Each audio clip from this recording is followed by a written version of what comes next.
authentic people, and a pedigree of success. They're offering top-notch benefits, matching 401k, and a $600 per year clothing allowance. Bauer Underground, a family-friendly company with room for advancement. Big box stores are tempting for buying equipment for your high schooler in sports or for yourself in your sports leisures. But buying new is awfully expensive. Why not go somewhere with new and used options? Play It Again Sports has quality, slightly to gently used equipment, and 50% of their inventory is actually new equipment. It's more than baseball, softball, and golf. They also have equipment for disc golf, fitness, hockey, and more.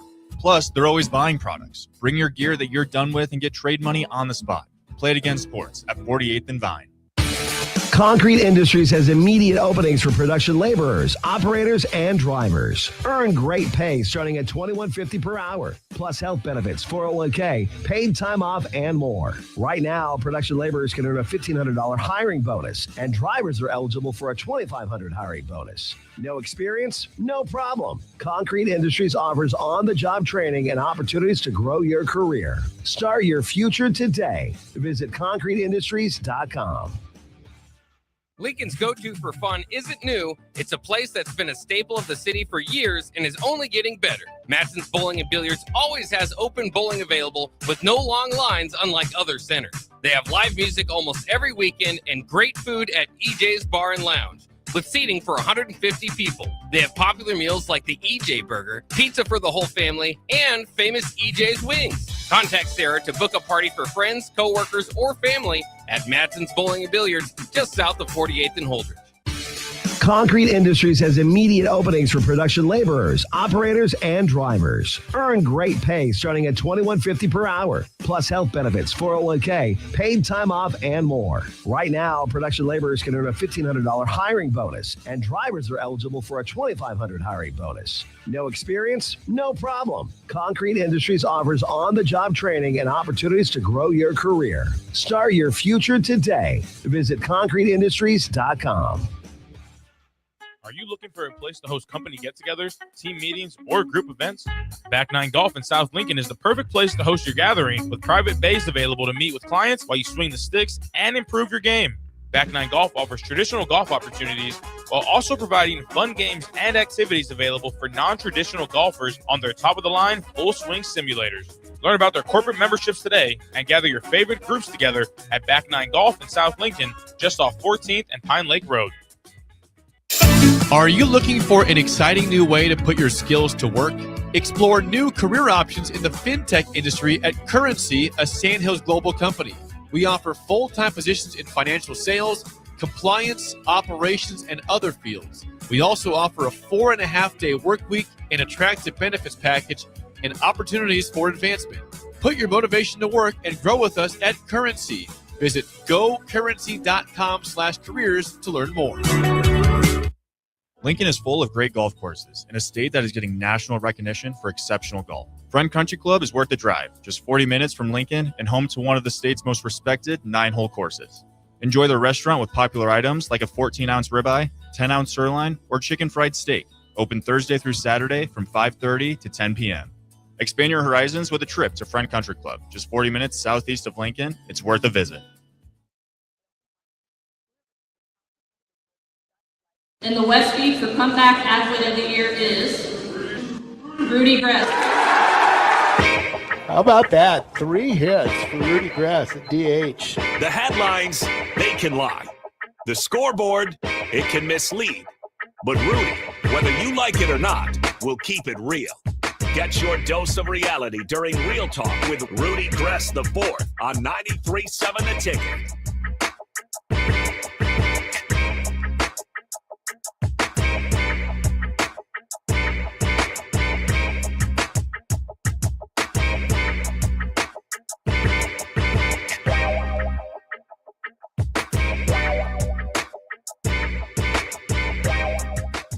That is right. Welcome back. Another Friday here on Real Talk.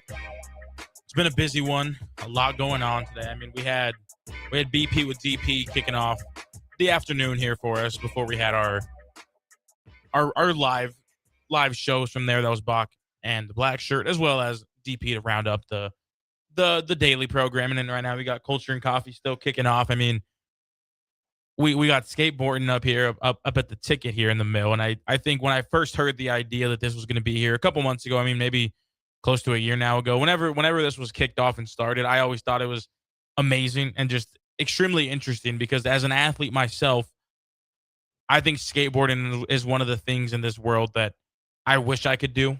I wish that I had the talent for this. Yeah, I can hit a baseball, and yeah, that's hard. But I mean, again, if you were just to come stop by 1040 O Street, there's nothing short of amazing going on right between the station room here and the coffee and the mill. I mean, it is an insane sight to see. Just being cool enough to have that all here is amazing. But besides that, it's been a good day. I'm rightfully tired in a good way. I mean, for the first time since May, I want to say May 2nd, somewhere around there, May 5th, who knows, swung a baseball bat for the first time. My back's not enjoying it right now. It's a tough one, but it is what it is. Things are going good. It was a fun day. Again, Salt Dogs always host us very well. It's always a fun time when we're out there. I'm not too sure. I believe we have one more BP with DP coming up. So if you are feeling like you can toe the box, toe the line, keep your eyes out for that. Because again, it was so much fun. Had some West Lane athletes out there. It was a great time. In the process, someone might have broken a bat. I don't know who. Maybe we'll blame Terrell Farley. Who knows? But it was a good time. It was awesome. Again, as a baseball player, being able to be invited into these spaces is amazing, and it's a fun time. Before we keep moving things on here, though, we'll have to give my quick weather report. It's been a good day. I mean, it was hot. Don't get me wrong. During BP, it's the middle of the summer, but you'd rather have that when you're hitting baseballs, as we can attest to here on Real Talk.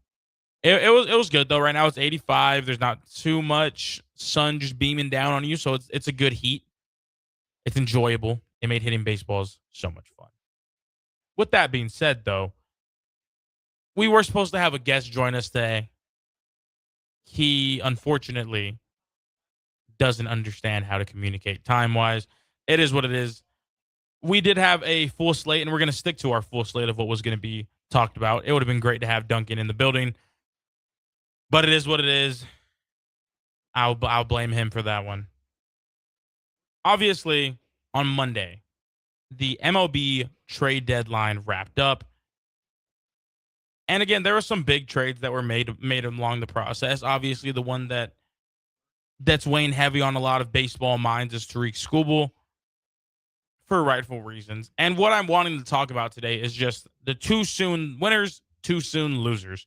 Because again, it's only been, we're 4 days removed from the deadline, not 4 days removed from every trade, but from the deadline at least. There's a lot of trades that can, as of right now, hold some more weight than others. And again, I'm not saying that August 7th has to be your deadline for when you're understanding these trades are complete, because they're not. I mean, this is just which players I think have made the most impact going into their first week with the team, their first official 5 days with the team at the very minimum. Because it is worth noting, again, the pitchers, they pitch, one every 5 days now. And so, yeah, you're not going to get the most out of a guy like Tariq Skubal just in terms of what he can help you with every single day. That's not to be ridiculous.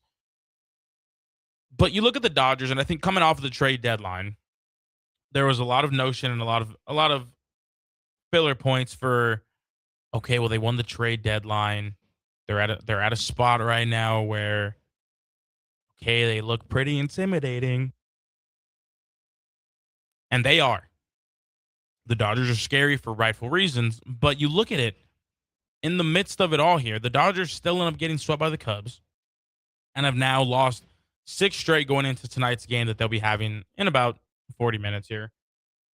They have lost 6 straight since the first time in 2019, which is just crazy to think about. A team like the Dodgers, again, do you expect to win every game? Absolutely not. But when you're a team like the Dodgers, getting swept isn't, you're kind of more surprised when you do get swept versus when you're not. Now, when the Blue Jays get swept, am I surprised? Absolutely not. When the Royals maybe blow a lead or blow a series, am I surprised? Not necessarily, because it's the Royals, it's the Blue Jays. When you're looking at a team like the Dodgers, who went out of their way to trade a top 5 prospect in their system, some more favorable arms for them, maybe losing 6 straight in the process wasn't part of the plan. And I don't want to put them in the loser category, my too soon losers, because again, it's only been a couple games. And to put any of these teams in the loser categories is kind of not wrong, but it's kind of wrong because, hey, Been 4 days. But you would think with the noise that was made for this team, you would think that with everything surrounding the team here, there'd be maybe a little more notion for, hey, these guys losing 6 straight as a Dodger just seems unacceptable in my opinion. Now, am I a Dodgers fan? No. Am I happy they're losing? Maybe partially deep down, yeah. That's just the inner baseball fan in me. But you would hope that along the way, these 6 losses aren't going to weigh too heavy. I mean, if you're the Dodgers, you understand that that's a problem, but you're still, what, 7 games ahead of where the next closest person in the NL West is. So you'll take your chances. Again, I'll find who they're playing tonight. I believe it is a 7:40 start for the Dodgers tonight. We will find that out momentarily here. I just think within the Dodgers and how things have gone, again, the trade noise, do I want to say that weighed heavy? Not necessarily, but you're at a situation now where a lot of us fans kind of are in this process of, okay, you don't have many excuses. Do I think that the Cubs just outplayed the Dodgers in the recent series? Absolutely. And I think we're going to talk about this in the second segment here about PCA versus Shohei, all that to come with it. But the Dodgers tonight, I apologize, not 7:40, 8:40 p.m. start tonight, taking on the Arizona Diamondbacks, who the Dodgers are, let's go here, 8.5 games ahead of, third best record in the NL, and yeah, third best record overall in all of MLB. So again, the top 3 record, losing 6 straight doesn't ruin your season. It's not even a chip away at what you've been able to accomplish. But it is just interesting coming off the trade deadline. All we were hearing and all I was saying as well is just how insane this makes the team now, whatever. But that's the fun thing about it. That's the fun thing about baseball that I've said, that my friends have said, that my peers have said, that, hey, at the end of the day, you still have to go out there, win the games. Yes, on paper, do the Dodgers have one of the most complete and unfair rosters you can probably pair against any team in the league? Absolutely. But the Cubs don't care. The Red Sox don't care. The Diamondbacks tonight have a chance to not care and maybe keep things moving in their favor. Because, again, the Diamondbacks is behind. And I think for the first time in a while, we're seeing that the NL is kind of outplaying the AL right now. Again, for the first time in a while. I think the AL East, for example, has always been one of those divisions that just rains terror on people. But even then, I mean, you look at the bottom of the AL East right now, the Orioles and Blue Jays are dogging it out for horrible records. You look at the American League Central is not necessarily going to be a strong conference division whenever you look at baseball, but the White Sox are your American League Central leaders with a 59-55 record. Now you go over to maybe just a third place team in the National League East with the Marlins, 58-58, 1 game behind is what they'd be. The Dodgers would be, I apologize, like the White Sox would be a game ahead of the Cardinals for third in the National League Central, and they'd be 4th in the NL West. Like, I think the American League is just having a weird year. I mean, we've kind of said that from the start, not just for the American League, but baseball as a whole has kind of been an interesting year because, yes, these teams are doing amazing, but there's no headlines, and I don't think it's a problem. I mean, the headlines probably come from Schoolboy in the mix and for what the season to be held next year, but overall, you're kind of looking at a team that, in the Dodgers, on paper should be doing more. And I don't mean that because they're third place, but it's just like you trade for one of the best players in all of baseball. You're making the moves you should. And do I think losing 6 straight, again, is ruining their season? No. But I think following the trade deadline, it kind of not ruined the narrative because the narrative is still there that the Dodgers are willing to overpay, willing to overspend on their prospects. And I think it's just interesting to see that, hey, doesn't matter. It's baseball. And I love that. I think that is what we've been wanting to see. The Cubs, too, again, in a great position. They are, I want to say, second in the AL, and second in the NL Central here, 5.5 games behind the Brewers. And the Cubs are having a good year. It's just the Brewers are the best team in baseball right now, statistically speaking. The Dodgers in their last 10 are 2-8. Wow, I did not know that until gandering at the standings here. But it's great to see that, again, it's baseball. That's what it's always going to come down to. Because, yes, you can stockpile the best of the best on a singular team, but you got to go out there and win it. And I enjoyed what I'm seeing from a lot of these teams willing to fight, and it's been great. Moving on to I'll move to a winner here because I think it is worth noting what one of my favorite players in baseball, one of the players I have modeled my game after, one of the players that I enjoyed watching over time. Luis Arias gets traded to the Philadelphia Phillies, who are an interesting team right now, who maybe are a couple pieces away, a couple puzzle pieces away from filling out their entire scheme. They trade for Luis Arias, who doesn't have power in the bat usually, who is just in an interesting situation where you're going to a team that is built on power. I mean, even Trey Turner in the mix, you think of their shortstop. He's not necessarily the biggest power hitter, but you rely on the home runs. You think Bryce Harper, you think Kyle Schwarber. You think all this roster can do is kind of built for power, and that's great. And I was skeptical at first, thinking, how is Luis Arias going to fit in here? Obviously, now you're bumping Bryce Harper to the outfield was the plan. But here we are, and we're going to pull up the last couple game stats here just to go through it here. The last 5 games here, he has played 3 games as a Philadelphia Philly. Last 3 games, his debut with the Phillies, playing second base, I apologize, not first, playing second base. Goes 1 for 4. I apologize, 2 for 4 here with a double, 2 RBIs. Great game. I mean, that's you'll take it every day. Next game, 1 for 5 in the loss. Okay, but he hits his first home run at home all season, and it doesn't come in a Giants jersey. His first home run all season comes in a loss, sure, but in his last 3 straight games, he has 3 extra base hits. He has 4 RBIs. And he's just doing his thing. Luis Arias, for those who may not know, is one of the best pure contact hitters in the game. Now, he's not fast, but a lot of teams have usually tried to plug him at the leadoff role because, hey, you get on base, that's great. But he doesn't get on base and steal bags. He doesn't get on base and do much on the base path. So I like how they've kind of constructed the roster for the Philadelphia Phillies right now. The way it's being built is you have your guys who get on, and we'll pull up a lineup here to keep that on par. Because it is interesting that they're using him in a way that kind of just makes sense, but other teams just haven't done that. Here was the lineup for game 1 of his. We had sorry, this was game 2. Don't want to do that. Let's just look at game 1 here. See how they initially plugged him. Leading off for the Philadelphia Phillies was Kyle Schwarber. Then you had Trey Turner. Then you had Bryce Harper. Followed up with Luis Arias batting 4. Now, when you think 4 holes, when you think who your cleanup hitter is, you usually think the Kyle Schwarbers, the Bryce Harpers. You might even throw a Trey Turner in there if it fits your team scheme pretty well. But I really, really like having Luis Arias there because on paper, you'd expect Schwarber to maybe go out there, home run or bust, I'm sure. Maybe you get walked. Maybe you get him on base. You have Trey Turner, put the ball in play, move something around. Then you have Bryce Harper, who one of the best hitters in baseball, obviously, could do a lot there. And then, hey, there's ducks on the pond for Luis Arias where all you have to do at that point is poke a ball somewhere. That's it. Just get the hands to the ball. Trey Turner scoring from second. Bryce Harper scoring from second. Now Kyle Schwarber, hopefully you're on third by then. But you get the idea here. They're using him in a way that has made perfect sense so far. Now they're 2-1, I believe, in the last 3 games, which is better than 1-2. But for a team like the Phillies, who pitching's kind of been the problem. That's kind of been the narrative around this team for the season so far. It was just the pitching can't show up or the offense can't click when it needs to, all in the same cylinder.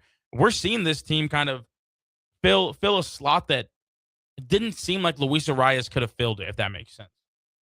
It didn't seem like Luis Arias was the missing piece to the Phillies. And again, there's a reason we're doing too soon for the winners and losers, but too soonly, it kind of seems like this has been a good fit so far. And I like it for the Phillies. I like it for Luis Arias as well because you finally fit into a role that makes perfect sense for you. You fit into a role that I'm surprised other teams maybe hadn't put into perspective of, hey, he'll get the guys in that get on. And I like the motive of what they're kind of building here.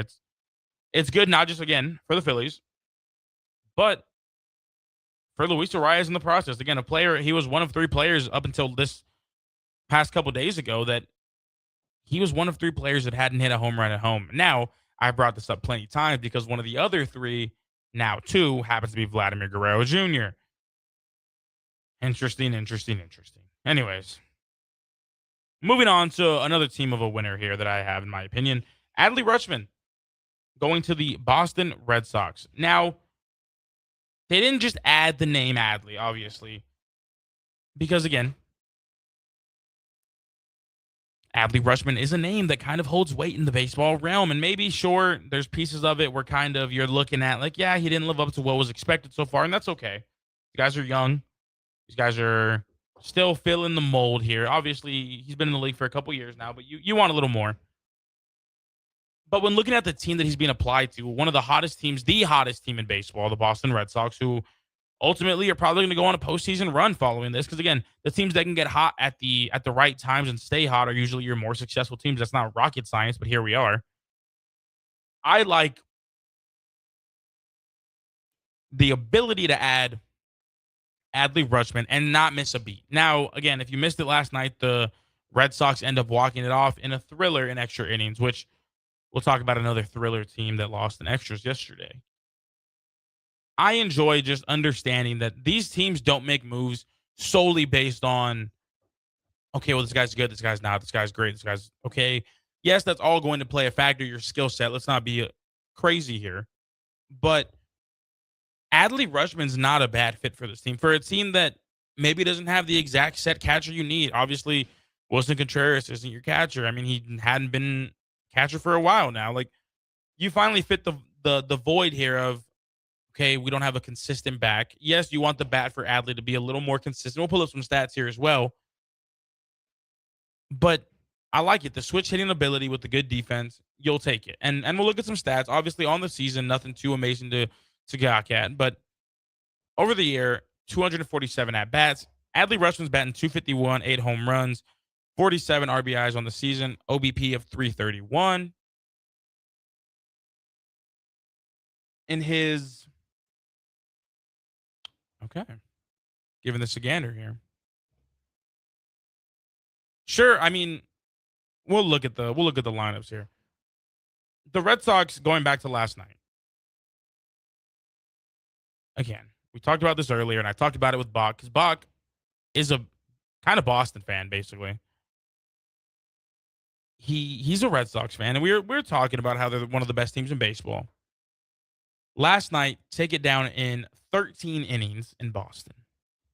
Again, for a team at the trade deadline who maybe made some moves, obviously, it's kind of crazy to watch them and still think that they added an Adley Rutschman who hasn't really towed the line for him yet, hasn't stepped up to play yet. It doesn't matter. Like, this is a team that is playing some of the best baseball that we've probably seen in a minute. Again, here, the Red Sox interim manager, Chad Tracy, last night states, this is just a team that doesn't want to lose. And while, yes, I understand winning's the most important thing, some people just don't understand the difference between wanting to win and not wanting to lose.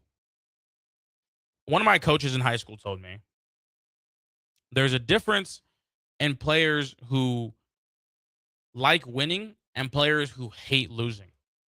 And at the time, me being the cocky high school kid I was, in my head, I was like, man, if I want to win, it's going to be the same passion. It's still going to be there. But no, like, the more I've played baseball, the more I've been around sports, you understand that differently now.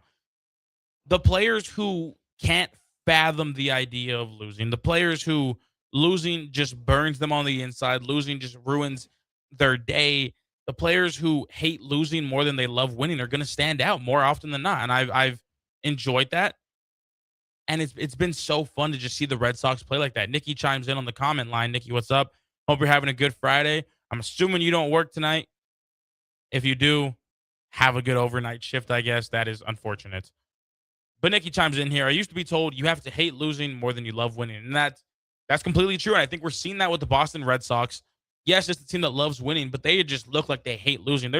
When you get punched in the mouth, there's obviously a couple reactions you can have. One of them is run away and cry. One of them is punch back. And I think we're seeing the Red Sox kind of have the mentality. And again, I wish Duncan was here for this because I wanted to talk a little bit about the 2025 Wesleyan baseball team we're a part of. I think that was the biggest thing about us too. We were there to win, and don't get me wrong, the winning streak was amazing. But I think the idea of, man, we're building something great here. The loss is sure, it's going to come. That was never in the mind, but understanding that, hey, we have the chance to be something great here. And the mere thought of losing this game that we're a part of right now kills us. Losing, again, we mentioned it. Whenever we would lose, it felt like a slap in the face to our coach. Not because he wanted us to win so bad, but he did. but more of it was just, we've put in so much time with you. We know what your goals for this team are. We know what our goals for this team are. And losing just felt like a gut punch every time. Don't get me wrong. Did we do it much? Not entirely. So that was great. But the losses we had along the way, just, they burned. They hurt. And it was just, I think we're seeing that with the Red Sox, and I love it. Now, as an AL East foe of the Blue Jays, it's unfortunate. Do I think we have much to go off of? No. But hey, we competed with the Cubs. Hang the pennant. Hang the banner. I love it. With that being said, we will be taking our first break here. Again, 3-hour special is the plan on Real Talk today. After this, we'll get into some MVP talks, because it's worth noting that, yes, what Shohei is doing is what Shohei has been doing constantly. But there's a new name in the mix. We even saw it in the middle of a game a couple days ago. There's a 3-letter name out there, an abbreviation that's kind of taken the baseball world by storm. I mean, he's been elite the last couple seasons, or last season at least, until the second half. Now he's putting it together, and I've been a firm believer that if he can do that, he could easily be one of the best players in baseball. We'll get into that on the other side of this break. You got any guesses of who it is? I'm sure you do. Throw it in the comment line. Throw it in the text line, 402-464-5685. Nikki, I know you're going to hate to hear that Shohei might not win an MVP, but we'll break it down, plus more, coming up after this. Again, this is Real Talk with Rudy Gres IV, 93.7 The Ticket, ticketfm.com. Lincoln is full of great golf courses in a state that is getting national recognition for exceptional golf. Friend Country Club is worth the drive, just 40 minutes from Lincoln and home to one of the state's most respected 9-hole courses. Enjoy their restaurant with popular items like a 14-ounce ribeye, 10-ounce sirloin, or chicken fried steak. Open Thursday through Saturday from 5:30 to 10 p.m. Expand your horizons with a trip to Friend Country Club, just 40 minutes southeast of Lincoln. It's worth a visit. When something breaks, you want someone you can trust to fix it right. Empire Repair is now open in Waverly and ready to serve our community with reliable auto repair and maintenance. From routine service to bigger repairs, our team is here to keep you on the road. Stop by Empire Repair in Waverly or call 402-786-2224 to schedule your service today. Empire Repair, proud to serve Waverly. Big value and big flavor meet at Wings and Rings thanks to the all-new delicious Duo Combo. This is the one you've been waiting for. Get one half-sized appetizer and 2 entrees with a side for only $19.99. Bring a friend for the best deal in town on any day of the week, during game time, or whenever the heck you want. Their made-to-order wings and chicken sandwiches are waiting for you at their 68th and O and 40th and Old Cheney locations. Stop by Wings and Rings and celebrate every day with the best meal deal in town. Better up! The crack of the bat. Sizzling concessions. Yeah, that's the sound of summer at Haymarket Park. It's been that way for 25 seasons.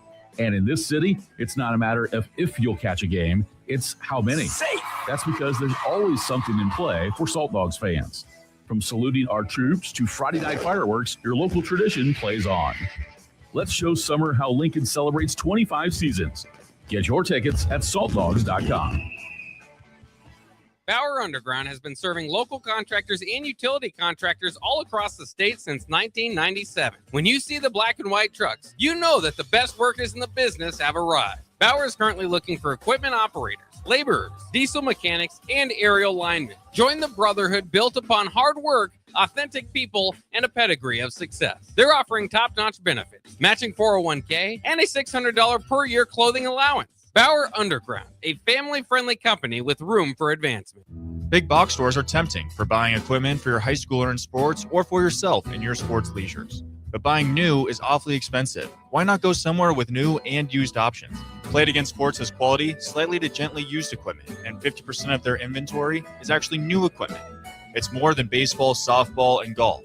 They also have equipment for disc golf, fitness, hockey, and more.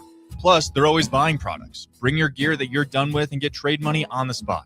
Played Against Sports at 48th and Vine. Concrete Industries has immediate openings for production laborers, operators, and drivers. Earn great pay starting at $21.50 per hour, plus health benefits, 401k, paid time off, and more. Right now, production laborers can earn a $1,500 hiring bonus, and drivers are eligible for a $2,500 hiring bonus. No experience? No problem. Concrete Industries offers on-the-job training and opportunities to grow your career. Start your future today. Visit concreteindustries.com. Lincoln's go-to for fun isn't new. It's a place that's been a staple of the city for years and is only getting better. Matson's Bowling and Billiards always has open bowling available with no long lines, unlike other centers. They have live music almost every weekend and great food at EJ's Bar and Lounge, with seating for 150 people. They have popular meals like the EJ Burger, pizza for the whole family, and famous EJ's Wings. Contact Sarah to book a party for friends, coworkers, or family at Matson's Bowling and Billiards, just south of 48th and Holdridge. Concrete Industries has immediate openings for production laborers, operators, and drivers. Earn great pay starting at $21.50 per hour, plus health benefits, 401k, paid time off, and more. Right now, production laborers can earn a $1,500 hiring bonus, and drivers are eligible for a $2,500 hiring bonus. No experience? No problem. Concrete Industries offers on-the-job training and opportunities to grow your career. Start your future today. Visit concreteindustries.com. Are you looking for a place to host company get-togethers, team meetings, or group events? Back Nine Golf in South Lincoln is the perfect place to host your gathering, with private bays available to meet with clients while you swing the sticks and improve your game. Back Nine Golf offers traditional golf opportunities while also providing fun games and activities available for non-traditional golfers on their top-of-the-line full-swing simulators. Learn about their corporate memberships today and gather your favorite groups together at Back Nine Golf in South Lincoln, just off 14th and Pine Lake Road. Are you looking for an exciting new way to put your skills to work? Explore new career options in the fintech industry at Currency, a Sandhills global company. We offer full-time positions in financial sales, compliance, operations, and other fields. We also offer a 4.5-day work week, an attractive benefits package, and opportunities for advancement. Put your motivation to work and grow with us at Currency. Visit gocurrency.com/careers to learn more. Lincoln is full of great golf courses in a state that is getting national recognition for exceptional golf. Friend Country Club is worth the drive, just 40 minutes from Lincoln and home to one of the state's most respected 9-hole courses. Enjoy their restaurant with popular items like a 14-ounce ribeye, 10-ounce sirloin, or chicken fried steak. Open Thursday through Saturday from 5:30 to 10 p.m. Expand your horizons with a trip to Friend Country Club, just 40 minutes southeast of Lincoln. It's worth a visit. When something breaks, you want someone you can trust to fix it right. Empire Repair is now open in Waverly and ready to serve our community with reliable auto repair and maintenance. From routine service to bigger repairs, our team is here to keep you on the road.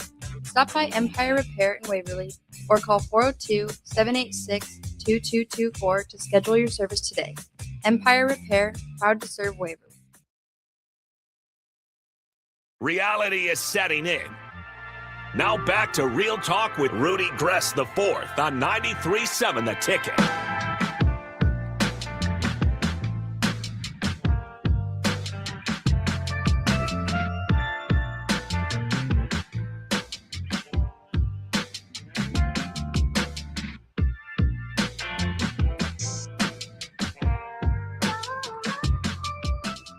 That is right. Welcome back. Second segment here. Going to try to keep this first hour baseball talk because, again, had such a great time at BP with DP. Big shout out, obviously, DP. Big shout out, obviously, to the Lincoln Salt Dogs. Again, they've been great to us all year, dating back to opening day, dating back to some games over the summer. And again, the All-Star game that was hosted a couple weeks ago now. It's been a great time just having all this, again, down the road. And me and DP were talking about it. And I was going to keep this for a later segment, but I'll speak on it now. I mean, before we get into some MVP debates here. Our job, obviously, is just in itself extremely fun. Yes, we do a lot of hard work behind the scenes here. Yes, there's days that the job can kick you around. But like today, for example, I had friends who had came to do some BP with us, and they were telling me how they just came from work, the morning shift they had, and just, again, I'm not here to knock on anybody's job because, again, everybody's job is what I would assume and would hope is what you would like to do, or at least can pay your bills extremely well. There's always a pro to why you do what you do, and I love that for everybody. But our days are very different. I mean, even thinking about my roommate here, like, he does what he loves, rightful reasons, and I'm happy for him. I'm glad he found something that obviously kept him in Lincoln and obviously does what he likes to do. But we have very different days. I mean, our shifts are different. We hardly see each other throughout the week. But I don't think it's a bad thing. Trust me, I can get too much of him sometimes. But I really enjoy how this is exactly where I want to be. And like that, like, oh, whether I had a good or a bad Friday, and I had a good Friday, whether I had a good or a bad Friday, I got to spend 2 hours, 3 hours of it at the ballpark. I got to spend time swinging a baseball bat. Again, am I retired from baseball? Yeah, for now. Who knows? Toronto Blue Jays. I know you need a first baseman who can hit. You don't got one right now. Anyways, it's just cool to be able to have that and to enjoy where I'm at in life. And again, grateful for the job. Grateful for days like this from everybody involved. It's been a good one. Speaking of good ones, someone's having a great one. Maybe an elite one. Maybe the most valuable one. And by one, I mean season. And we're going to break down some head-to-head stats here because for the last couple years, the MVP might as well have been the Shohei Ohtani Award.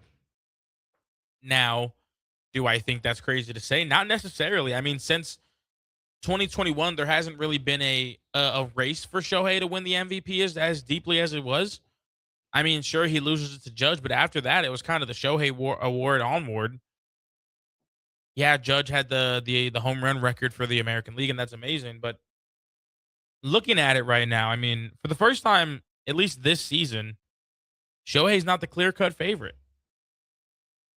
PCA, Pete Crow Armstrong, has officially turned this into a real race. And I mentioned it before we hit the break. I've been someone, trust me, because I hear it a lot about PCA, just throughout the talks. I mean, we had a former worker here who was the PCA fan. I have someone that I live with, the PCA fan. Like, I hear about it. And I always enjoyed him. I like the style he plays. He plays aggressive. He can get things done. He's one of the best defenders in baseball. Easily, probably the best center fielder in baseball. But there is always this thing that I didn't enjoy with him last year, and not even with him, just overall. When it came to PCA last season, he had an amazing first half, but the second half he just disappeared. And I remember I specifically said, if PCA can find a way to glue together two halves of elite baseball, or just what he did in the first half, you're looking at a perennial MVP. Pretty much, if he can keep this up. Now, was I probably gassing him up a little bit? Maybe. But maybe not. Because we're going to look here at some head-to-head stats here. WAR, which is your wins above replacement stat. PCA is leading that. 7.3 to 6.4.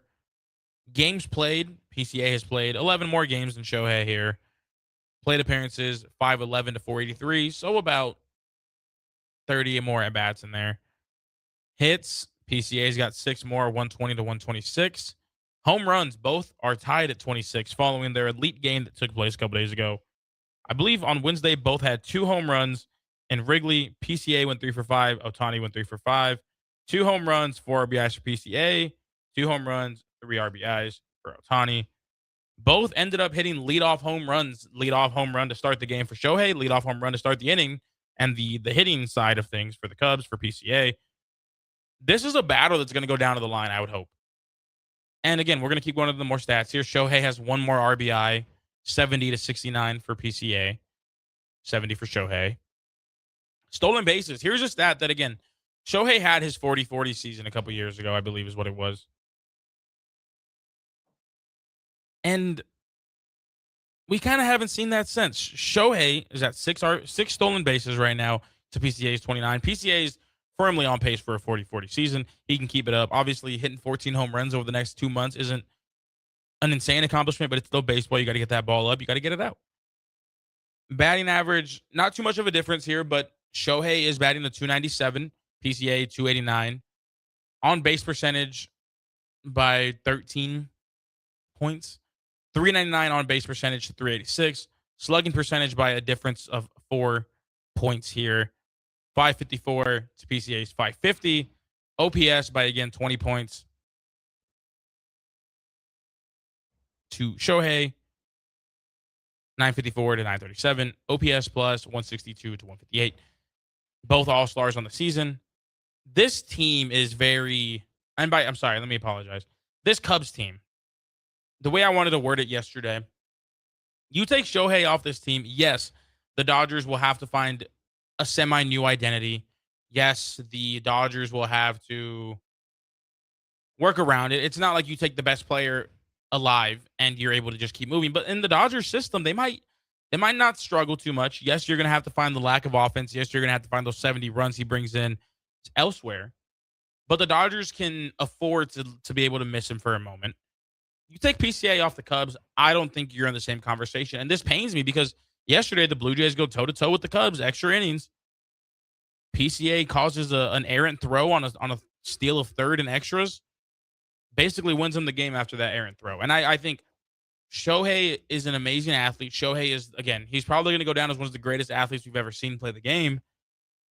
But right now, what PCA is doing, what PCA is able to accomplish, it's crazy. And yes, we are missing an entirety of this argument of, okay, well, Shohei can pitch. Yeah, he can. He's had 14 starts. And I can't take that away from him, and I don't think we should. But I think if he's not going to pitch the rest of the season, what's the difference between him having an elite first half of pitching and having a second bad half of pitching? Like, I think firmly put, if he's not able to pitch consistently going into the second half, I think that has to warrant some deductions in the mind of the voters. Not because it's wrong, not because it's whatever. Like, if he's shutting it down for the season, great. I understand. Take care of your health. You're one of the greatest. We need you to do this for more than just the span of the career, which has been 9 going on 10 years, I believe. We need you longer than that. I completely get it. But if he's not going to be pitching in the second half, he's not going to pitch consistently, I think that point becomes semi-mute. Yes, you got to factor it in, of course, but if it's not going to be what you are towards the end of the season, I think it shouldn't be what you are when it comes to the voters. I think PCA is on pace to beat him.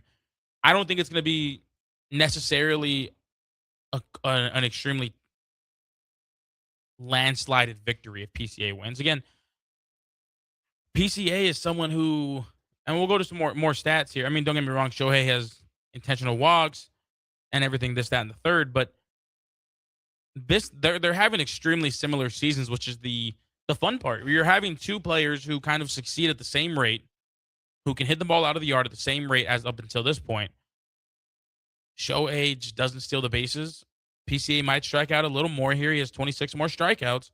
Batting average is a couple hits away from being similar for both players. Couple bad at-bats, a couple way, whatever. I mean, PCA has more total bases. And is that a stat that maybe the voters are going to care too much about? No. But I like what PCA is able to do, and I'm going to find some more stats here.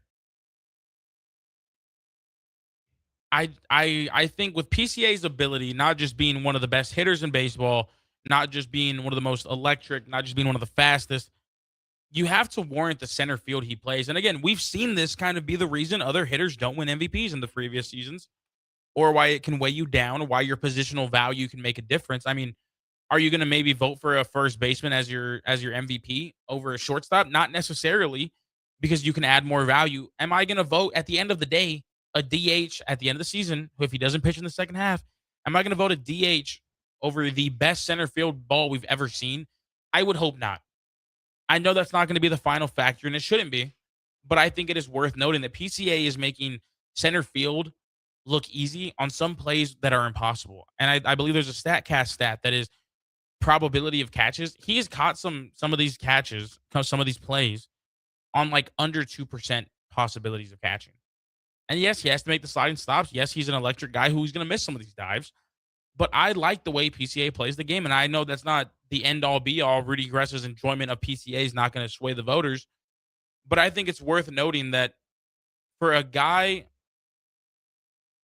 like Pete Crow Armstrong, who the Cubs' identity is tied to, who the Cubs rely on for success, who the Cubs need, and that's what it comes down to, and that everybody's going to have their different stance on who and what determines an MVP for any sport.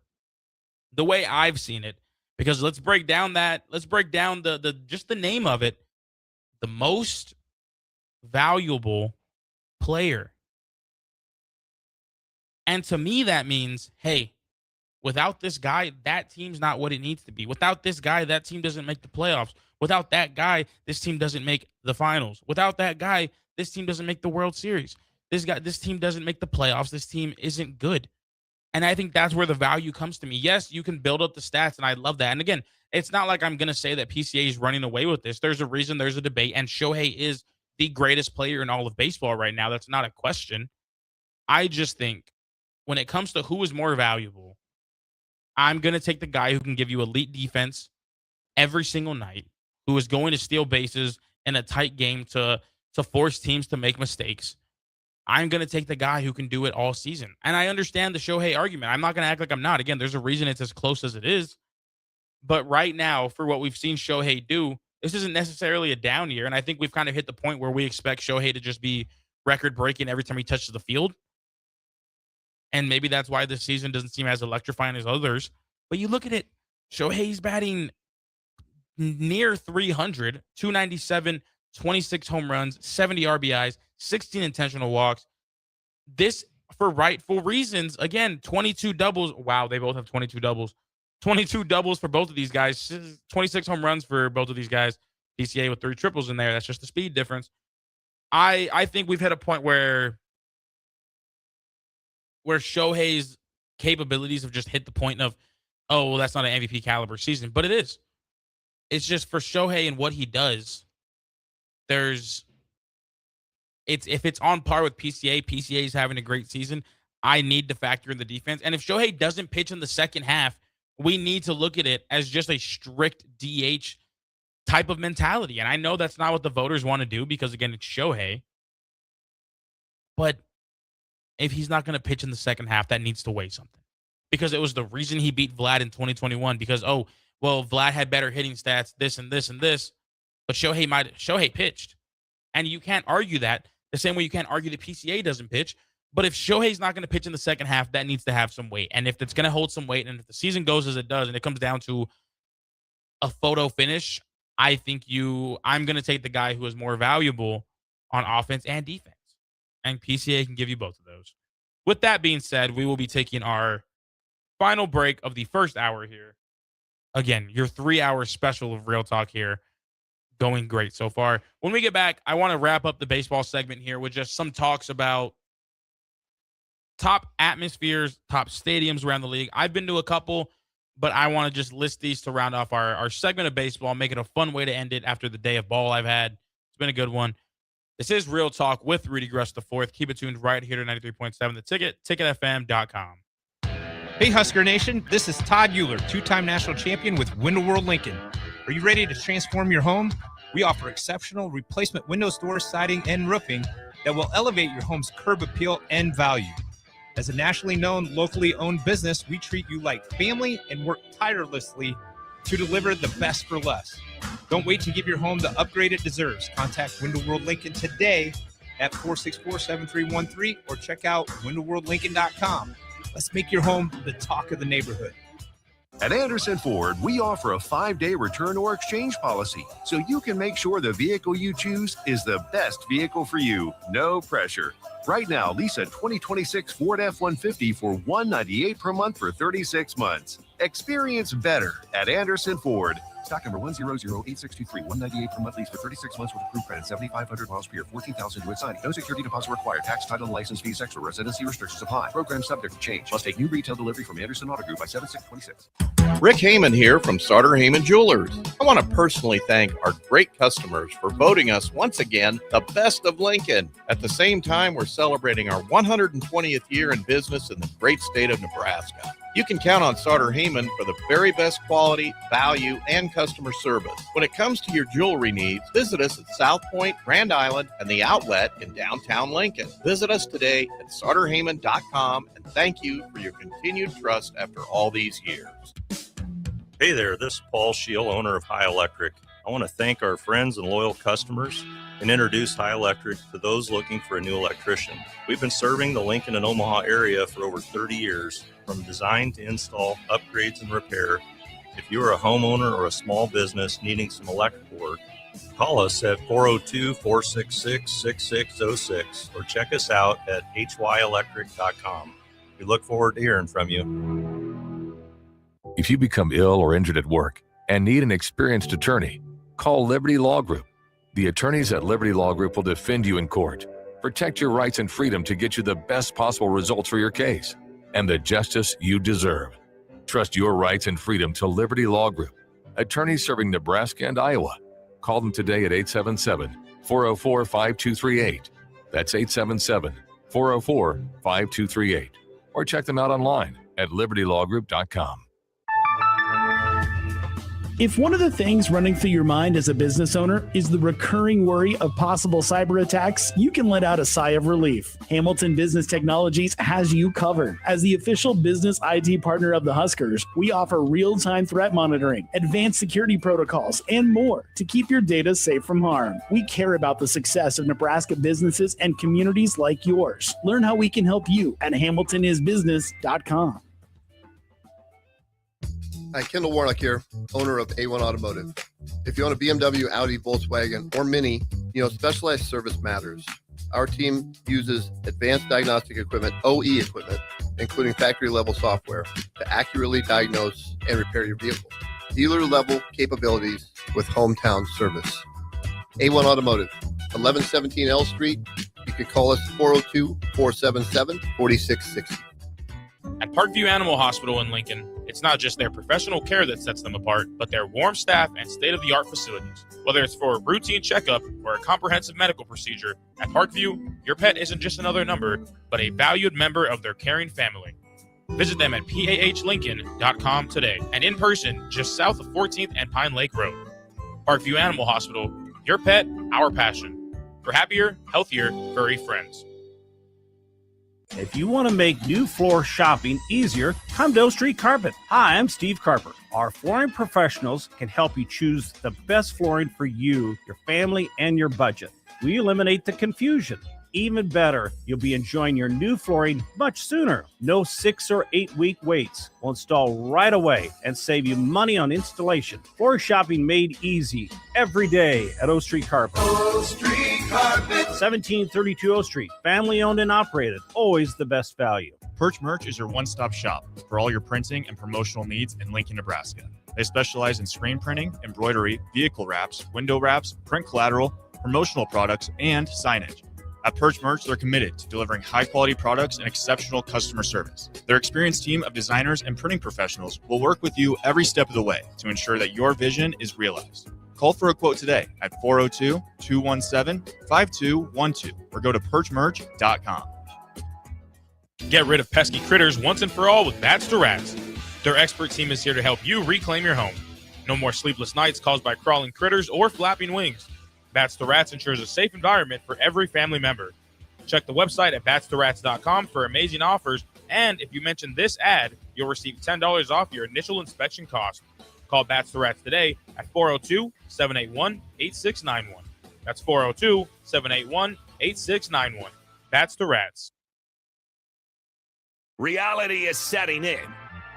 Now back to Real Talk with Rudy Gres IV on 93.7 The Ticket.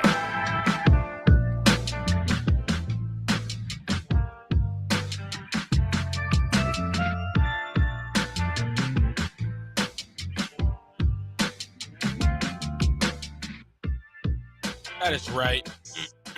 Welcome back. Final segment of our first hour here. Once again, this is a 3-hour special of Real Talk. It's going to be a good one. It's been great so far. Again, huge thank you to everybody tuning in, watching along the way. Me and Nikki were texting during the break a little more about the PCA Shohei debate here, and we both agreed that if Shohei doesn't pitch, yeah, it's because at the end of the day, we don't grade based on what the first half was. And Nikki brought a great point up. If it was, PCA would have had an argument last year. And yeah, if we can't give guys half a season of great hitting for a debate for their MVP runnings, why should I count that for half a season of pitching? I just can't do that. I don't think we should do that.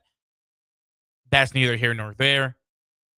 Before we got to the break, I wanted to talk for this segment, just to wrap things up here, make things some fun. My top 5 stadium environments and atmospheres, all of that I want to be a part of at some point or I've been a part of already. All right. We'll start off with number 5 and we'll work our way up. Number 5, surprisingly here, know this might not make. They have to be good. Let me elaborate with that. The fan base has to be good. It has to match the hype. Okay. The Chicago White Sox. Now, do I know that they're not the best team in Chicago? Yes. But I think the White Sox are a fun team to watch. I would love to be in that environment is all I'm kind of going for. But there's a reason they're 5. There's no need to harp on any more than that. Number 4, I think I'm truly, unfortunately, I want to go see a game at Dodger Stadium. I want to see Shohei at home. I want to see the Dodgers. I'll give it to them. Again, I don't want to elaborate much more because it's the Dodgers. But moving into number 3 now, a stadium that I feel like I have to visit at some point. 3 and 2 I haven't been to. 1 I've been to. 3, I would have to make it to a Yankee game at some point. And I'm probably going to ruffle some feathers. I'm going to tell you right now, the Red Sox aren't on the list. Do I want to? You know what? Get the Yankees out of here. I would love to go to Fenway. I would love to be in the Green Monster, though, specifically. I think it'd be amazing. I used to enjoy watching the Red Sox. David Ortiz fan, obviously. It'd be great to go to Fenway. Nikki asks, why Dodger Stadium on the YouTube comment line? I'm going to be real. I think I just, the views, being in LA, it'd be beautiful. It'd be great. I think it'd be awesome. You know, I mean, it'd be beautiful out there. I would love to see, again, Shohei pitch at home. I'd want to hear the sights and the sounds. I want to be in the outfield, though, you know, some Dodger Films type deal there. But I think the Dodgers have to be up there, too. But number 3, I'm going with Fenway. Let's catch a Jays and Sox game. That'd be amazing. But yeah, I'm going to the Red Sox there. Number 2, I'm only putting it at 2 because I haven't been there. Number 1 I've been to, so I feel like it has to be 1. Number 2, to get closer to our end list here, Rogers Center in Toronto. It'd be beautiful. I want the roof open. I want to see the CN Tower as Vlad hopefully hits his first home run at home. But I want to be there at like behind the dugout, but then I want to be staying in the hotel, you know? But I want to be there for a playoff game. Seeing them in the playoffs was amazing. Seeing them on the World Series run was beautiful. You think George Springer home run, you think Addison Barger pinch hit grand slam. Exactly. You got to hear that horn, the fog horn. I don't feel like pulling up the audio right now, but we're going to hear it later for our boat bomb, so don't worry. But yeah, I easily number 2. I get to see my favorite team at home. I got to get a passport for that, though, so we'll keep that details. Who knows? Maybe down the line we get a Real Talk remote from Rogers Center. Who knows? But moving on to number 1, to round off my top environments, top stadiums, top fan bases, whatever you want to call it, I got the Chicago Cubs, number 1. I was fortunate enough to go and make a trip to Wrigley last summer. Honestly, about this time last summer, I believe it was August 4th, we were out there. Went to go see a Cubs series against the Reds because I also enjoy watching the Reds, so that was a fun trip. Ellie De La Cruz, I saw him in person. So, yeah, it was great. I mean, the Cubs always have just a great environment. I mean, you think I saw them lose one, saw them win one. Obviously, the loss was a little quiet in that stadium, but the win, you hear the Hey Chicago. You got the Cubs singing. It was a fun time. I mean, it's a historic stadium. You have to be enjoying it. I mean, I enjoyed it. I think the fan base is amazing, very passionate. Again, we went to a day game and it was sold out. You don't see that around the league. It'd be amazing to be there. Again, you don't see the Dodgers selling out midday games, but that's just me hating. Got a text from Eric on the text line here. What's up, Rudy? We're taking you to Toronto. That's the plan. We will be there at some point. That is the plan. Absolutely. With that being said, we will be wrapping up our first hour here. Second hour, we're going to get into some college football here. And then we will wrap it up with NFL for our last hour is the plan. But yeah, Barstool put out a list of their top 10 games for the 2026 season. It's interesting. I mean, I think a lot of the games on the list made sense, but we'll get into some of that. We'll get into some of maybe some should be ranked higher, maybe some shouldn't be on the list, maybe some got left off the list. Who knows? We're going to get into all of that and more on the other side of this break. Once again, this is Real Talk with Rudy Gres IV here on 93.7 The Ticket, ticketfm.com. Lincoln is full of great golf courses in a state that is getting national recognition for exceptional golf. Friend Country Club is worth the drive, just 40 minutes from Lincoln and home to one of the state's most respected 9-hole courses. Enjoy their restaurant with popular items like a 14-ounce ribeye, 10-ounce sirloin, or chicken fried steak. Open Thursday through Saturday from 5:30 to 10 p.m. Expand your horizons with a trip to Friend Country Club, just 40 minutes southeast of Lincoln. It's worth a visit. When something breaks, you want someone you can trust to fix it right. Empire Repair is now open in Waverly and ready to serve our community with reliable auto repair and maintenance. From routine service to bigger repairs, our team is here to keep you on the road.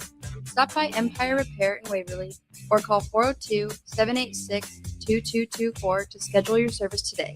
Empire Repair, proud to serve Waverly. Big value and big flavor meet at Wings and Rings thanks to the all-new delicious Duo Combo.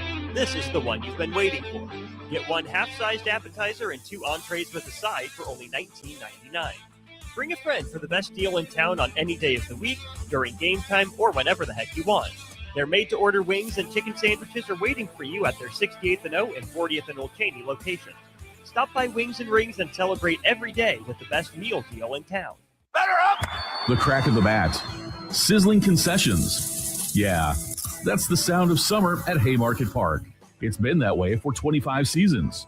And in this city, it's not a matter of if you'll catch a game, it's how many. That's because there's always something in play for Salt Dogs fans. From saluting our troops to Friday night fireworks, your local tradition plays on. Let's show summer how Lincoln celebrates 25 seasons. Get your tickets at saltdogs.com. Bauer Underground has been serving local contractors and utility contractors all across the state since 1997. When you see the black and white trucks, you know that the best workers in the business have arrived. Bauer is currently looking for equipment operators, laborers, diesel mechanics, and aerial linemen. Join the brotherhood built upon hard work, authentic people, and a pedigree of success. They're offering top-notch benefits, matching 401k, and a $600 per year clothing allowance. Bauer Underground, a family-friendly company with room for advancement.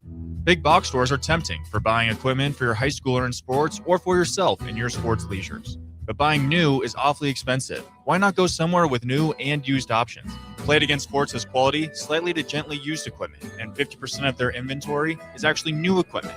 It's more than baseball, softball, and golf. They also have equipment for disc golf, fitness, hockey, and more. Plus, they're always buying products. Bring your gear that you're done with and get trade money on the spot. Played Against Sports at 48th and Vine.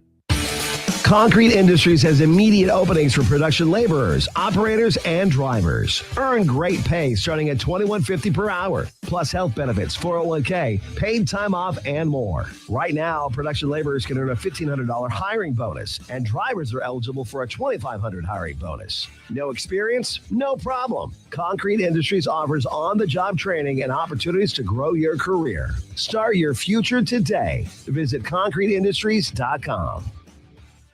Lincoln's go-to for fun isn't new. It's a place that's been a staple of the city for years and is only getting better. Matson's Bowling and Billiards always has open bowling available with no long lines, unlike other centers. They have live music almost every weekend and great food at EJ's Bar and Lounge, with seating for 150 people. They have popular meals like the EJ Burger, pizza for the whole family, and famous EJ's Wings. Contact Sarah to book a party for friends, coworkers, or family at Matson's Bowling and Billiards, just south of 48th and Holdridge.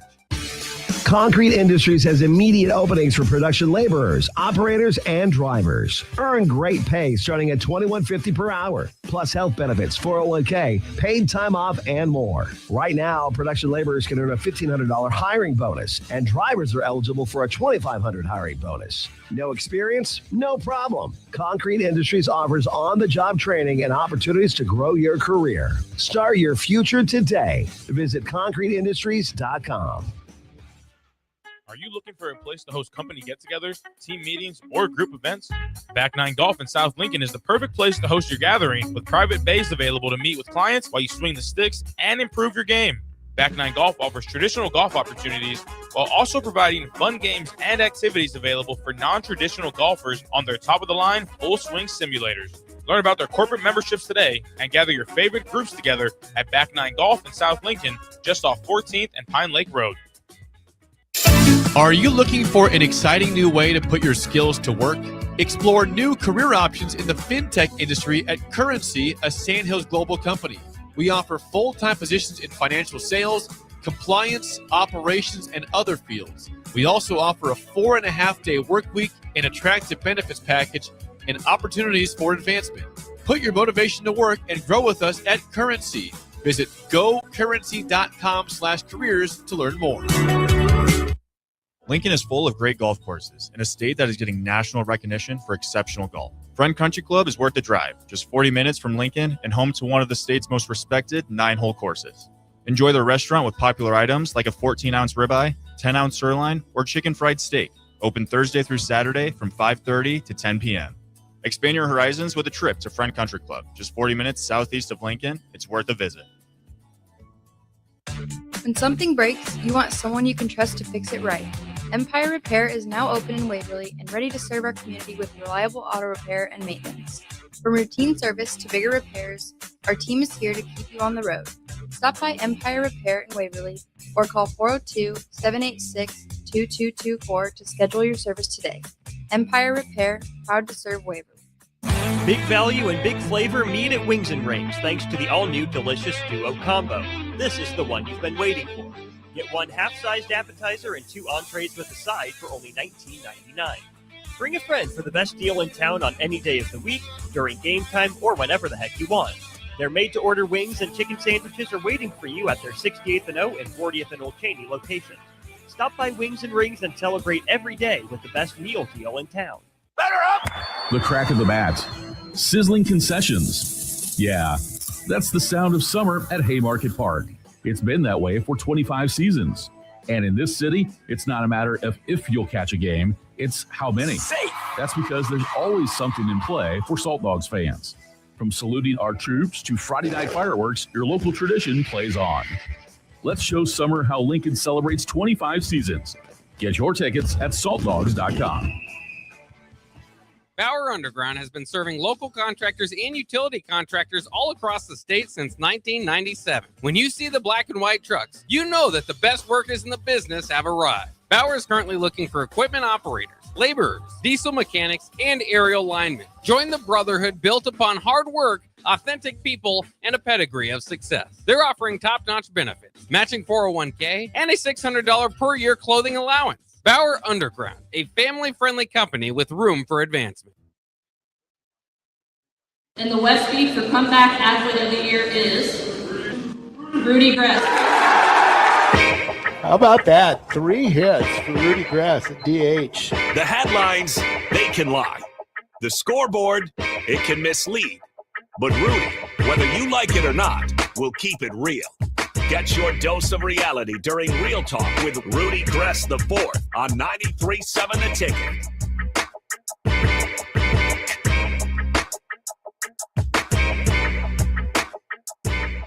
That is right. Welcome back. Real Talk here with Rudy Gres the Fourth. 93.7 The Ticket, ticketfm.com. If you missed the first hour here, it was a lot of baseball, a lot of trade deadline recap once again, but this time from a too soon to say who's won and who's lost so far. Obviously talked about PCA, Shohei, MVP race, and then wrapped it up with some top environments around the league that I would love to be a part of and go watch a game sometime, With that being said, we're now transitioning the second hour here into some college football talk. Now, again, college football is right around the corner. I think Terrell Farley said we're 27, 29 days away, whatever Farley's numbers are now. I'm believing him. But Barstool U on Twitter and Instagram threw out their top 10 college football games of the 2026-2027 season. Some names on here, some games on here made sense. Some I think might have even got left off. Some maybe too high. Some people might not understand the importance of and why they're as high as they are. So we'll round off the list here. We're going to get it started. We'll give a little insight into each game, maybe what makes it as big as it does, things of that sort. As we pull up the list here. Number 10. I'm sorry. You're going to hear this name a lot today. And I'm sorry. Number 10. Game taken down in Dallas, Texas at the Cotton Bowl. Texas versus Oklahoma. Preseason top 10s. It's always a good game when Oklahoma and Texas can match up. Sometimes it's always a good thing. Because when you think about it, Oklahoma hasn't scored a touchdown on Texas in 3 seasons now. And I don't think that's necessarily, I don't think that's what Oklahoma is as a football program. I don't think that that's what you're accustomed to. I mean, this is an Oklahoma that made the college football playoffs last year, led by John Mateer. Sure, his hand was injured at the time, but he still went out there, played. I'm not a sucker for giving injuries some passes. If you're well enough to play, you should be able to be well enough to accept the loss. And so I think this being the number 10 game, I like it. I don't think it should be much higher simply because it's a rivalry game and it's a good one at that. But at the same time, it's not one that over the last couple seasons has been too scary. Sure, you think about Quinn Ewers and his distasteful game a couple years ago, but again, 3 straight years, I believe, of not being able to score a touchdown against Texas's defense. I like the chances of the game here. Again, I might even give some projections going into this. So I think Texas takes another one down there in Oklahoma or in Dallas against Oklahoma. Moving on to number 9, one that doesn't interest me. Doesn't surprise me. But is it worth me maybe saying it's a top 10 game of the season? I'm not too sure. But it's a good game. I mean, it is Oregon versus USC. I think it's a great game. Obviously, it's going to be exciting. You're going to have Oregon, who is going to be a top team for a majority of the season. Absolutely. I'm not too sure if I enjoy that. I think USC is going to be as great as they're projected to be. I think we saw it last year. It's a team that was kind of in the higher 20s, and they're exciting. You have Lincoln Riley. You have a returning quarterback. Again, I just think it's maybe not the top 10 game in the season. I think USC has to prove it belongs in the conversation. Like, they're not a team that I think worries me when it comes to Oregon. Yes, you're going to have a Big Ten rivalry. You're going to have it. Like, yes, I understand going into this. You're also going to have 2 coaching minds going at it in Dan Lanning and Lincoln Riley. Like, it's going to be a fun game, but I think it's one that Oregon does Oregon things. And one that does interest me that I read a lot of comments here saying, I stopped looking after I saw Notre Dame and BYU ahead of OU and Texas. Yeah, I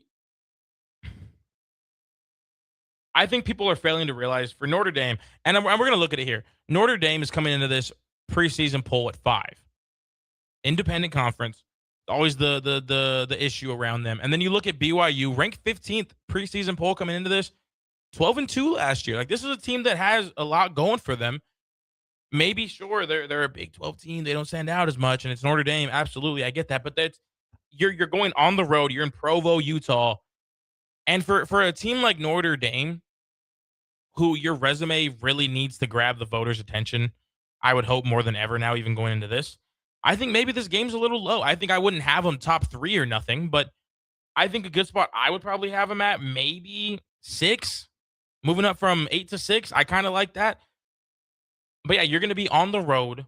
And looking at some stats here, Notre Dame has only played BYU 9 times. They're 7-2, but they're 1-1 in Provo. One of those 2 losses came on the road. I think the fact they're both ranked top 15, maybe. Obviously, do I think it's better than some games ahead of it? Not necessarily, but I think the importance of that game, maybe. I don't think people understand that. I don't think people understand that.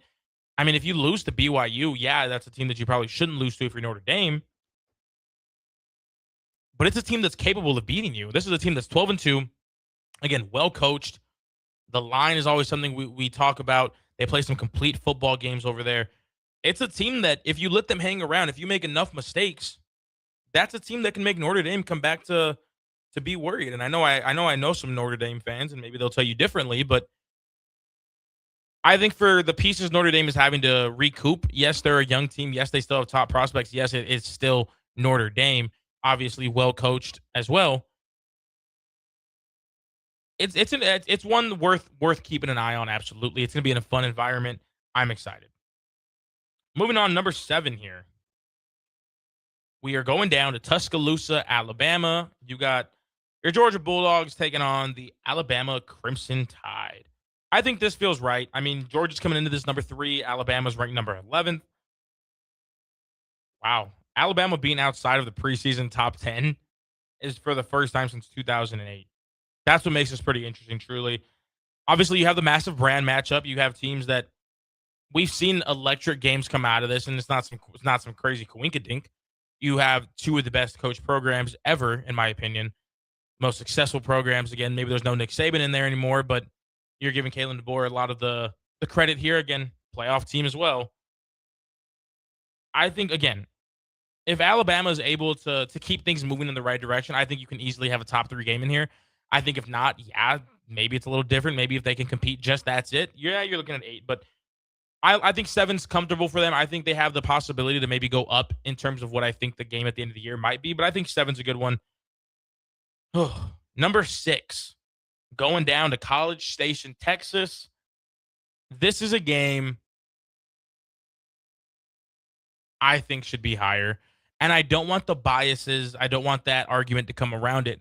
I think this is a game that has shown the last 2 years since the rivalry has been instated again. These two teams, regardless of the record, regardless of if it's a playoff team, regardless of if one team's fighting for an SEC championship play-in, regardless of what's on the line, you are getting some of the best football from both of these teams all year. And I will admit that wholeheartedly. When it comes to Texas A&M, the teams at hand, yes, they can go out there and dominate, but then you got Texas in the building, whatever the record may be, whatever the losses are, whatever the narrative going into the game here is, Texas and Texas A&M are going to burn the house down every single time. Not just because it's a rivalry, because we've seen some rivalry games that just don't live up to that hype, but this is a rivalry game with two perennial Heisman quarterbacks. Yes, I know Arch didn't win over the Heisman voters, and he shouldn't have, and I know there's a lot of conversation around what he is going to be coming into the season. But from where he left things off, from what we've seen, from the pieces Texas has built around Arch and the money they're spending, once again, I believe the top spending roster in all of college football, Arch is more comfortable. It's fully his team.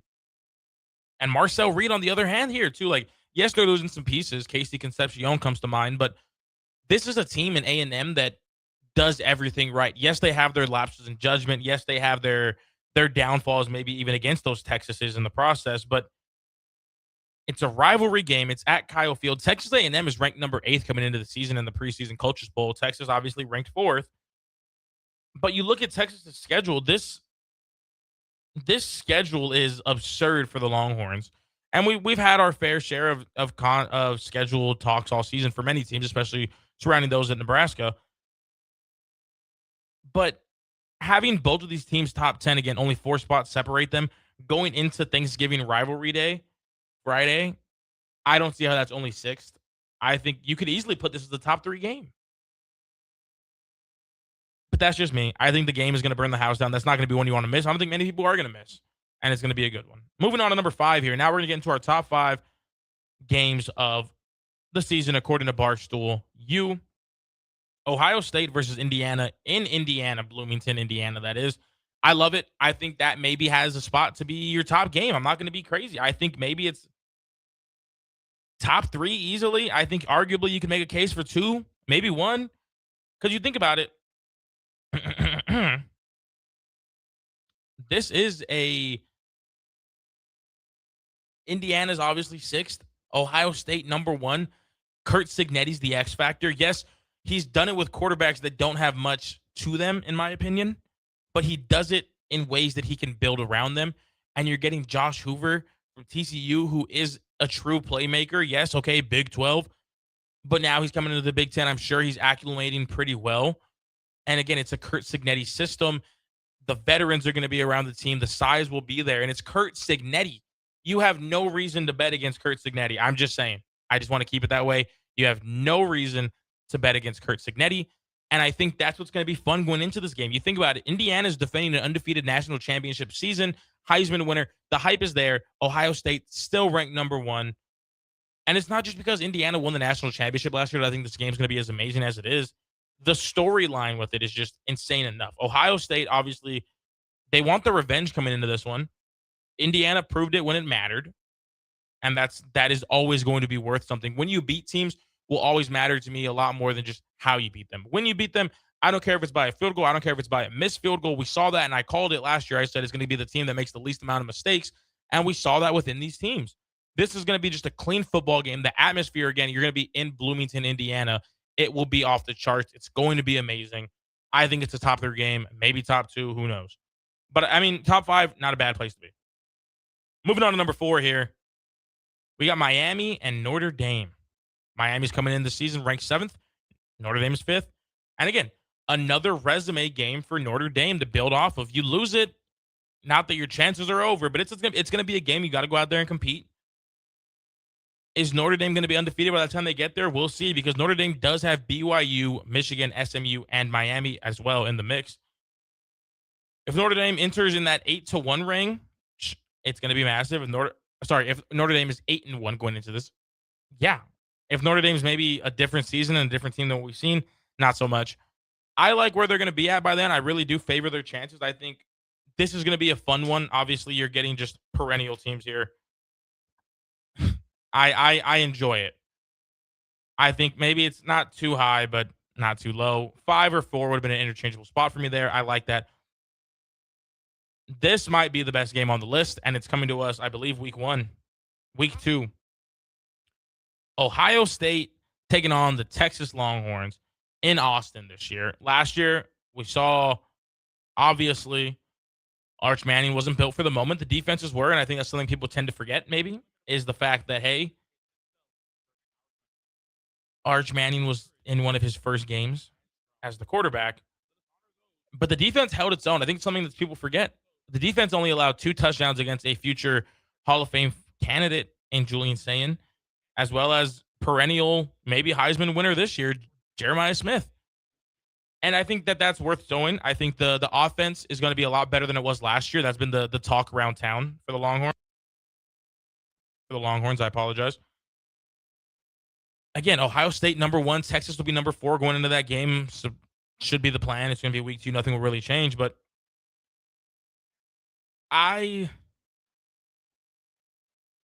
for a team like Texas not making the college football playoffs, for a team like Texas going back to last year, the year before last, I apologize, that's the team that knocked your season out. And I'm not saying that still weighs heavy for this Longhorn team, but you have the history with it. You have 2 elite coaches going at it.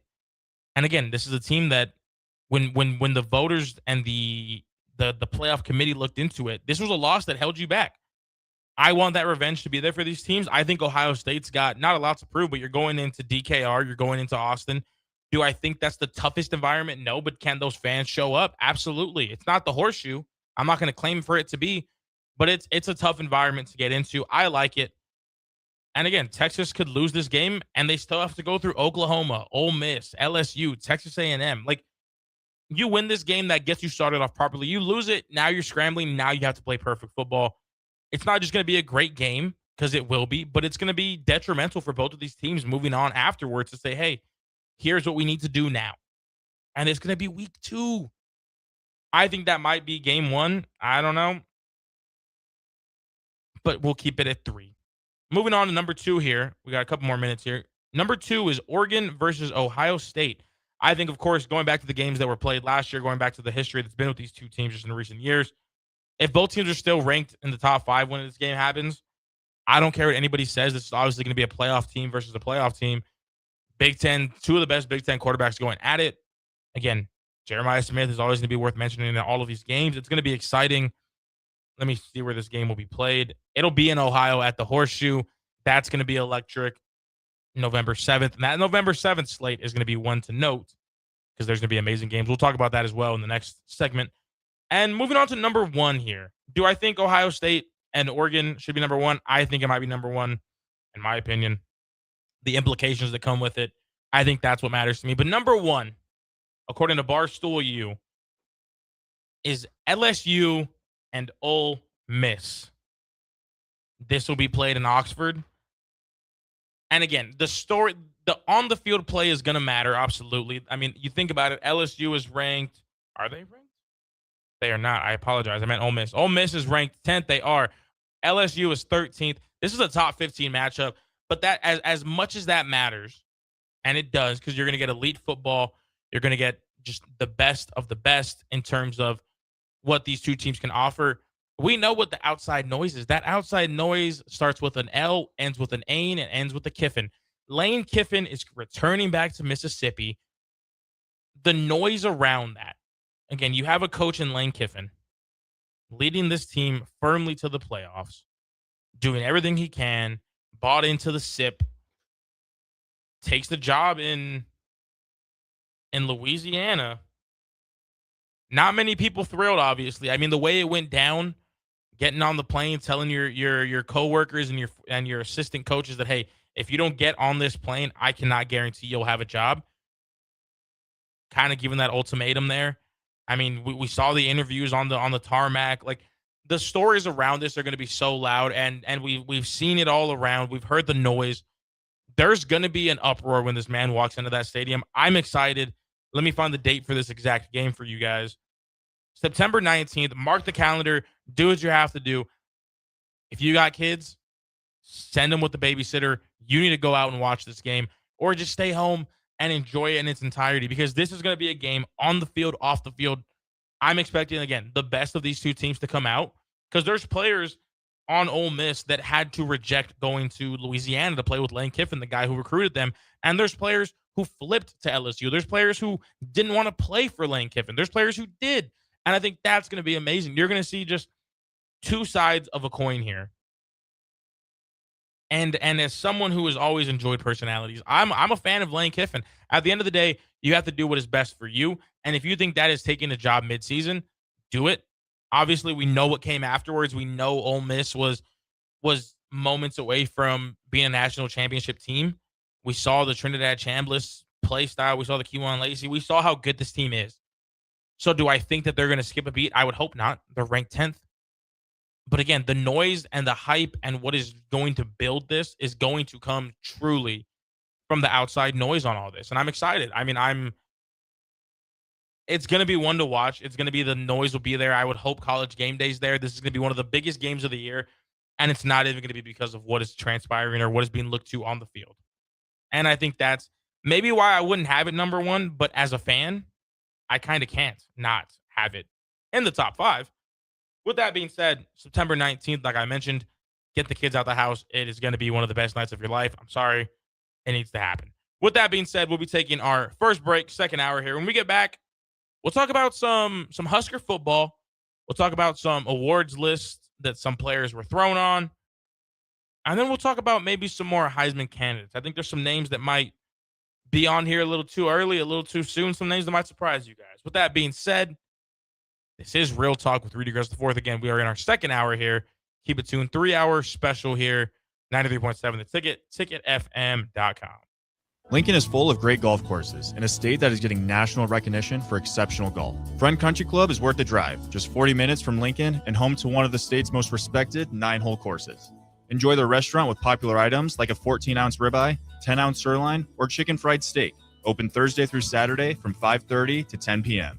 Expand your horizons with a trip to Friend Country Club, just 40 minutes southeast of Lincoln. It's worth a visit. When something breaks, you want someone you can trust to fix it right. Empire Repair is now open in Waverly and ready to serve our community with reliable auto repair and maintenance. From routine service to bigger repairs, our team is here to keep you on the road.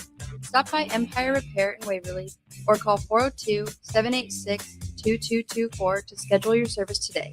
Empire Repair, proud to serve Waverly. Big value and big flavor meet at Wings and Rings thanks to the all-new delicious Duo Combo. This is the one you've been waiting for. Get one half-sized appetizer and 2 entrees with a side for only $19.99. Bring a friend for the best deal in town on any day of the week, during game time, or whenever the heck you want. Their made-to-order wings and chicken sandwiches are waiting for you at their 68th and O and 40th and Old Cheney locations. Stop by Wings and Rings and celebrate every day with the best meal deal in town. The crack of the bat. Sizzling concessions. Yeah, that's the sound of summer at Haymarket Park. It's been that way for 25 seasons. And in this city, it's not a matter of if you'll catch a game, it's how many. Safe. That's because there's always something in play for Salt Dogs fans. From saluting our troops to Friday night fireworks, your local tradition plays on. Let's show summer how Lincoln celebrates 25 seasons. Get your tickets at saltdogs.com.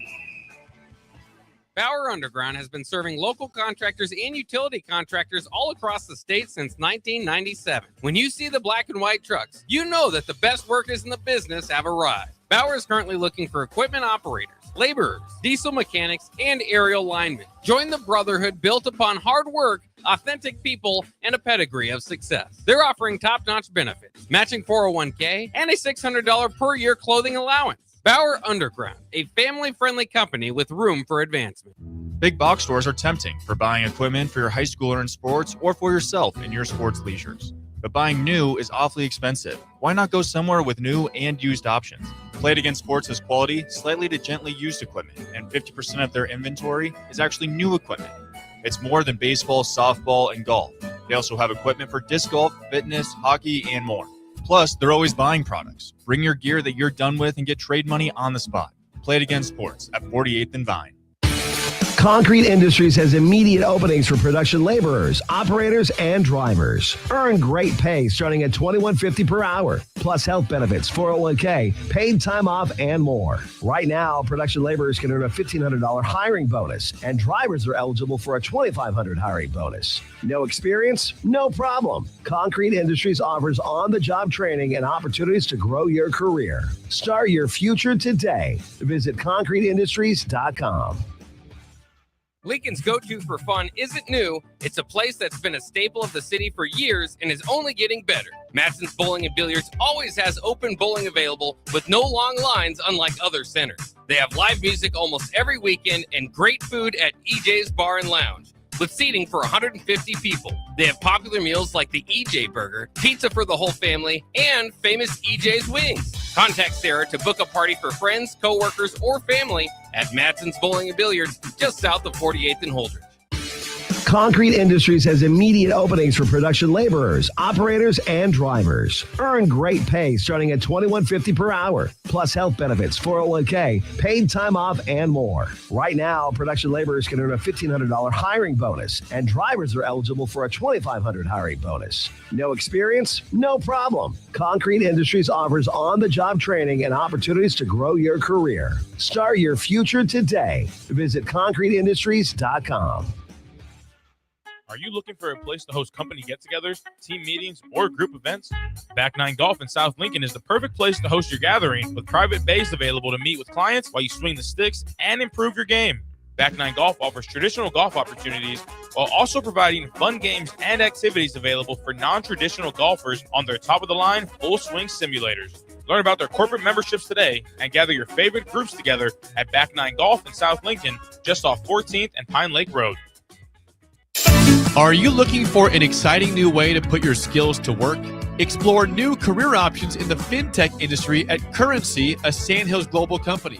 We offer full-time positions in financial sales, compliance, operations, and other fields. We also offer a 4.5-day work week, an attractive benefits package, and opportunities for advancement. Put your motivation to work and grow with us at Currency. Visit gocurrency.com/careers to learn more. Lincoln is full of great golf courses in a state that is getting national recognition for exceptional golf. Friend Country Club is worth the drive, just 40 minutes from Lincoln and home to one of the state's most respected 9-hole courses. Enjoy their restaurant with popular items like a 14-ounce ribeye, 10-ounce sirloin, or chicken fried steak. Open Thursday through Saturday from 5:30 to 10 p.m. Expand your horizons with a trip to Friend Country Club, just 40 minutes southeast of Lincoln. It's worth a visit. When something breaks, you want someone you can trust to fix it right. Empire Repair is now open in Waverly and ready to serve our community with reliable auto repair and maintenance. From routine service to bigger repairs, our team is here to keep you on the road. Stop by Empire Repair in Waverly or call 402-786-2224 to schedule your service today. Empire Repair, proud to serve Waverly. Reality is setting in. Now back to Real Talk with Rudy Gres IV on 93.7 The Ticket.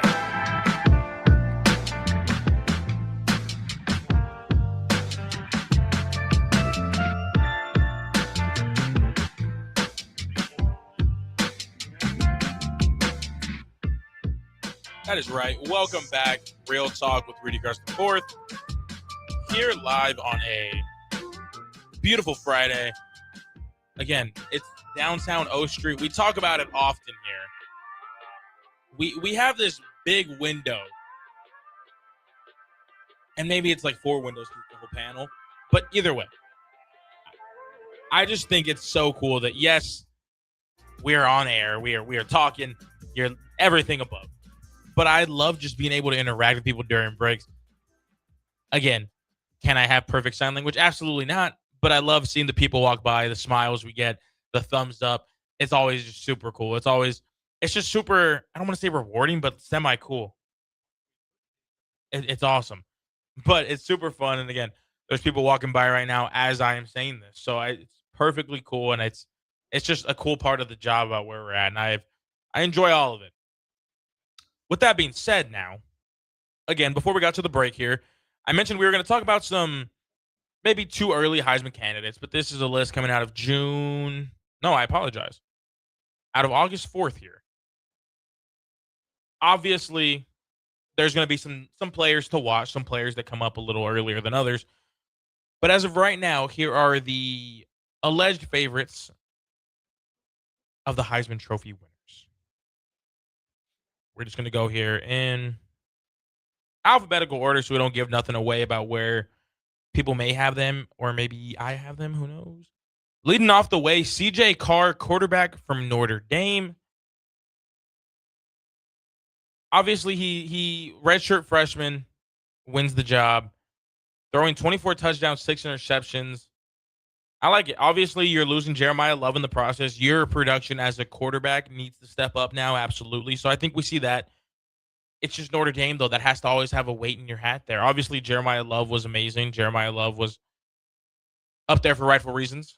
But you're going to need to have a great year if you want to win quarterback Heisman in general, but especially at Notre Dame with the resume questions we always hear, with the competition questions we always run into.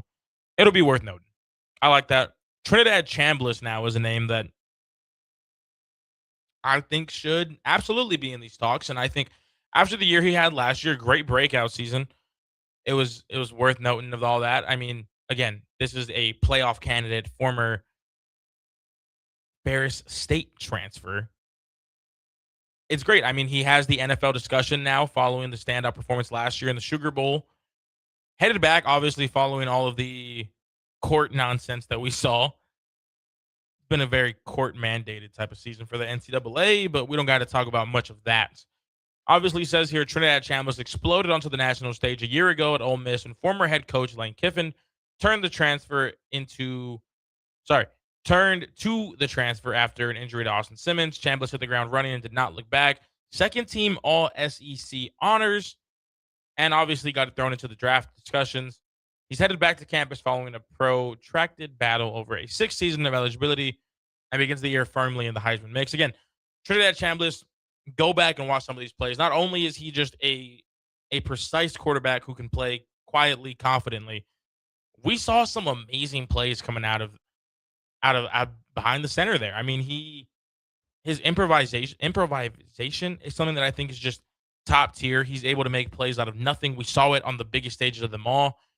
You pair that up, obviously, with Kewan Lacey, it's going to be a tough mix for teams to stop, but I think it goes back to Chambliss for a lot of reasons. I think he'll put up the season to have it. I don't know who's going to run away with it or nothing, but I like where he's at. I think he's definitely going to be a quarterback come December, where these talks are going to weigh a lot heavier, and it's going to be amazing. I like it. I like it. Arch Manning here on the list once again. This was the problem I had last year. At this point in time, Arch was on these lists. Everybody was talking about, oh, Arch Manning, you got to tank for Arch. Oh, you got to do this and that and the third and the fourth. And, well, who's going to win the Arch sweepstakes? And that's great because I think we'll have that discussion this year. But I think throwing him into the pressure of that, and again, if you're a quarterback, who cares what name your list is on? What list your name is on? It's been a long day. But you know what I'm saying.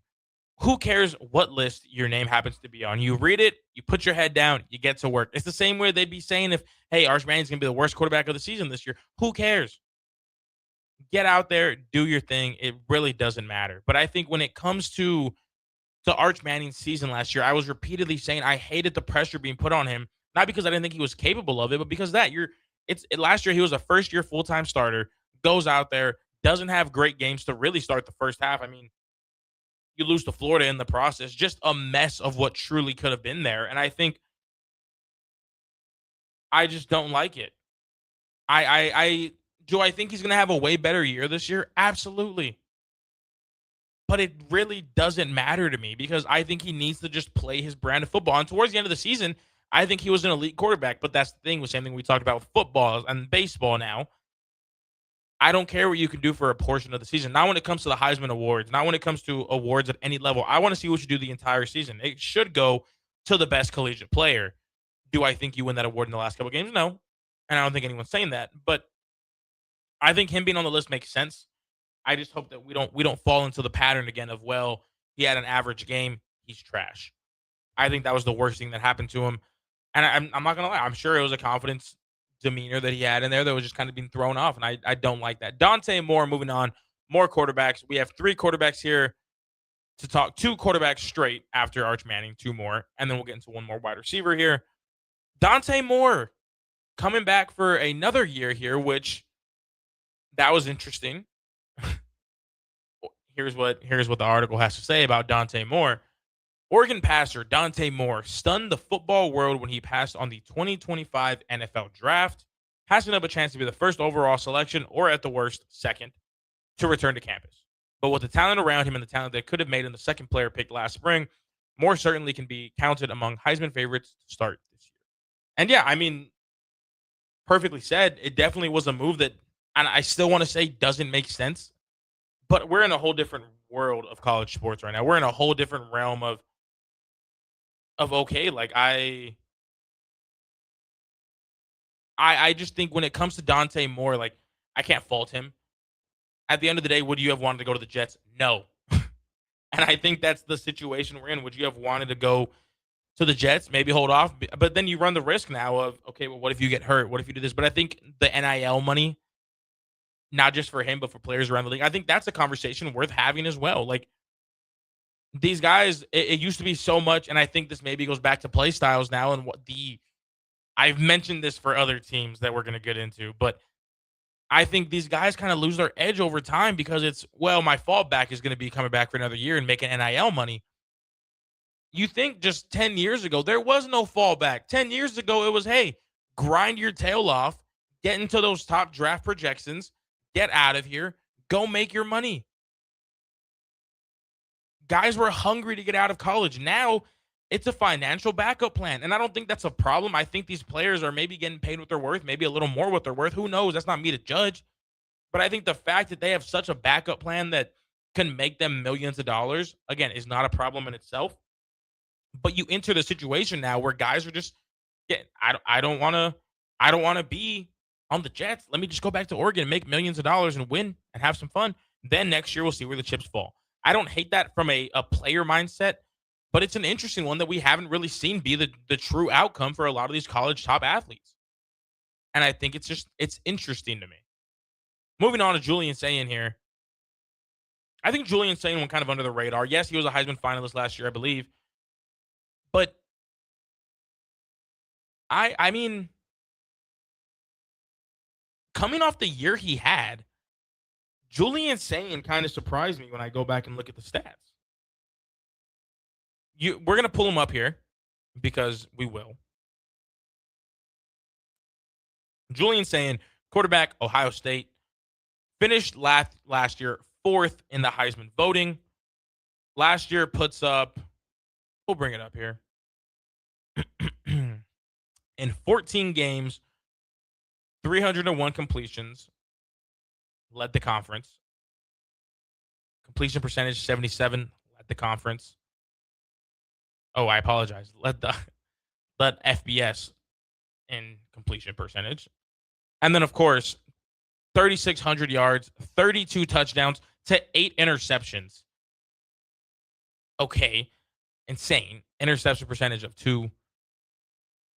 Yards per gained on pass attempts, 9.2. Yards per catch / passes completed, 12. This is a guy that I think just went under the radar because, again, all the noise, and again, I said that twice in the span of 5 seconds there. Julian Sayin is great, and I think that the noise that was kind of silenced was because of who his teammate is, Jeremiah Smith, which you kind of get in some of these discussions. I mean, you think back just to some former, even LSU quarterbacks. Like, there's noise for the quarterbacks, there's noise for the wide receiver. It's really just about which side you're going to give more noise to. I think Jeremiah Smith is amazing, and I think Julian Sayin is extremely talented. I think that they kind of outweighed the noise for each other, ironically, and it was just interesting. But again, it says here, Ohio State's dreams of another title rest in large part on the shoulders of quarterback Julian Sayin and wide receiver Jeremiah Smith. There is a world where Smith is the first overall selected player, depending on how the board falls, because he is that good. And I've said it before. My biggest fear is that his Heisman moment comes in Memorial Stadium, because we're going to have to see that forever. But he's a guy that he can have a Heisman moment 12 weeks out of 12 weeks. And that's not crazy. That's just how extremely talented this man is. Obviously, he didn't really generate true Heisman buzz, but I like it. I mean, he is the number one, in my opinion, wide receiver in the nation, and many of other people are going to agree with that. I like where he is at, Jeremiah Smith, that is. Do I think he maybe wins a Heisman? Not necessarily. Do I think he's going to win the best wide receiver, the Blittenkoff Award? Yeah. But I think he's going to be a Heisman finalist. That's not a crazy scenario either. I think many people would agree with that as well. It's not some hot take from Rudy Gres here, don't you worry. But yeah, I mean, it's going to be an interesting cycle. Obviously, there's some names that are going to be in the outsiders category here as well. You got Josh Hoover at Indiana. You got Jaden Mayava from USC, obviously. You got Marcel Reed from Texas A&M, who is always a great quarterback. He can get the interception problem under control. You're in a different situation for him. I think there's going to be some names that we're obviously not even going to have on this list, because let's be real, was Fernando Mendoza ever going to be a Heisman favorite coming into last year? Absolutely not. We saw how that went. It's college football. We do got some questions coming in on the YouTube comment line as well as on the text line of my own personal device here about everything we're talking about. We'll get into some of these questions after the break here. We're going to wrap it up with some more Heisman NIL talks here. This is Real Talk with Rudy Gres IV. We'll be wrapping up our second hour of our 3-hour special here on 93.7 The Ticket, ticketfm.com. Hey, Husker Nation. This is Todd Euler, two-time national champion with Window World Lincoln. Are you ready to transform your home? We offer exceptional replacement window doors, siding, and roofing that will elevate your home's curb appeal and value. As a nationally known, locally owned business, we treat you like family and work tirelessly to deliver the best for less. Don't wait to give your home the upgrade it deserves. Contact Window World Lincoln today at 464-7313 or check out windowworldlincoln.com. Let's make your home the talk of the neighborhood.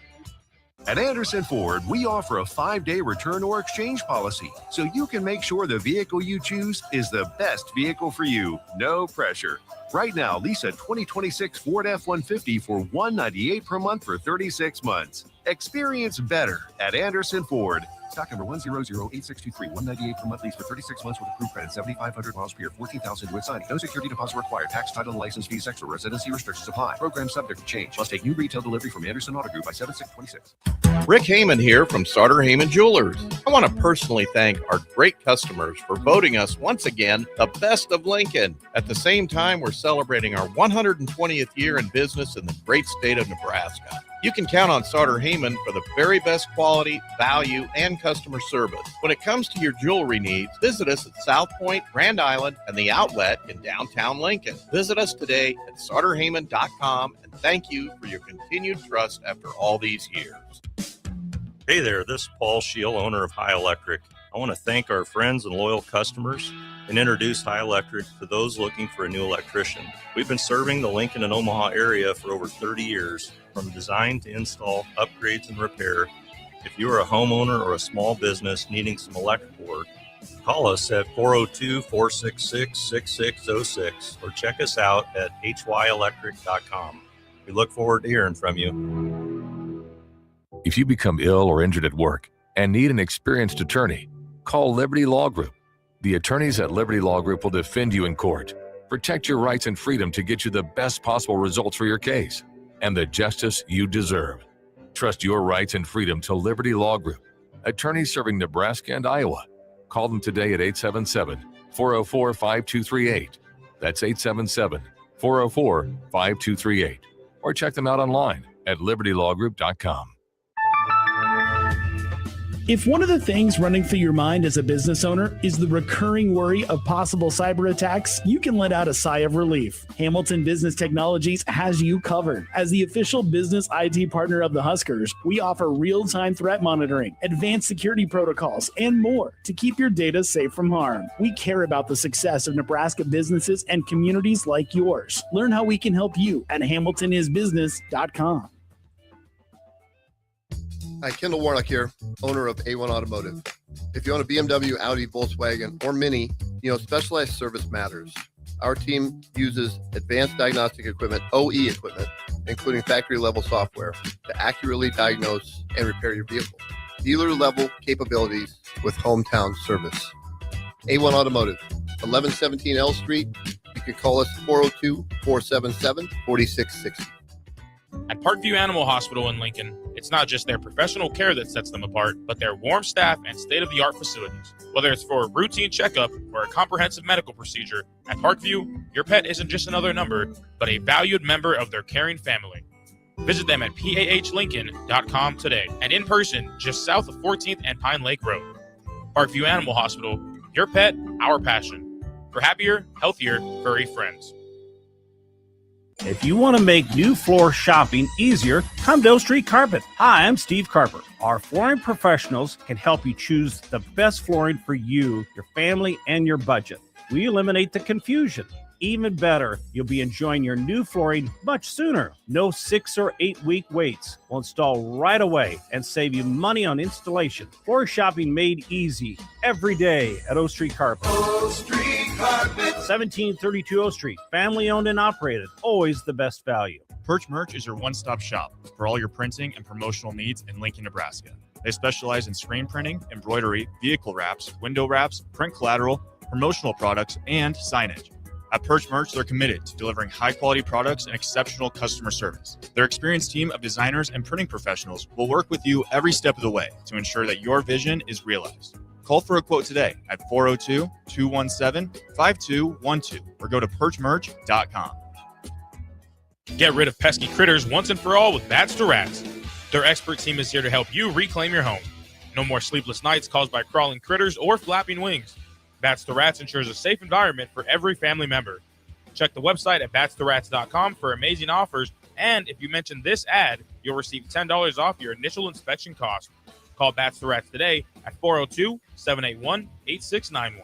That's 402-781-8691. Bats to Rats. Reality is setting in. Now back to Real Talk with Rudy Gres IV on 93.7 The Ticket.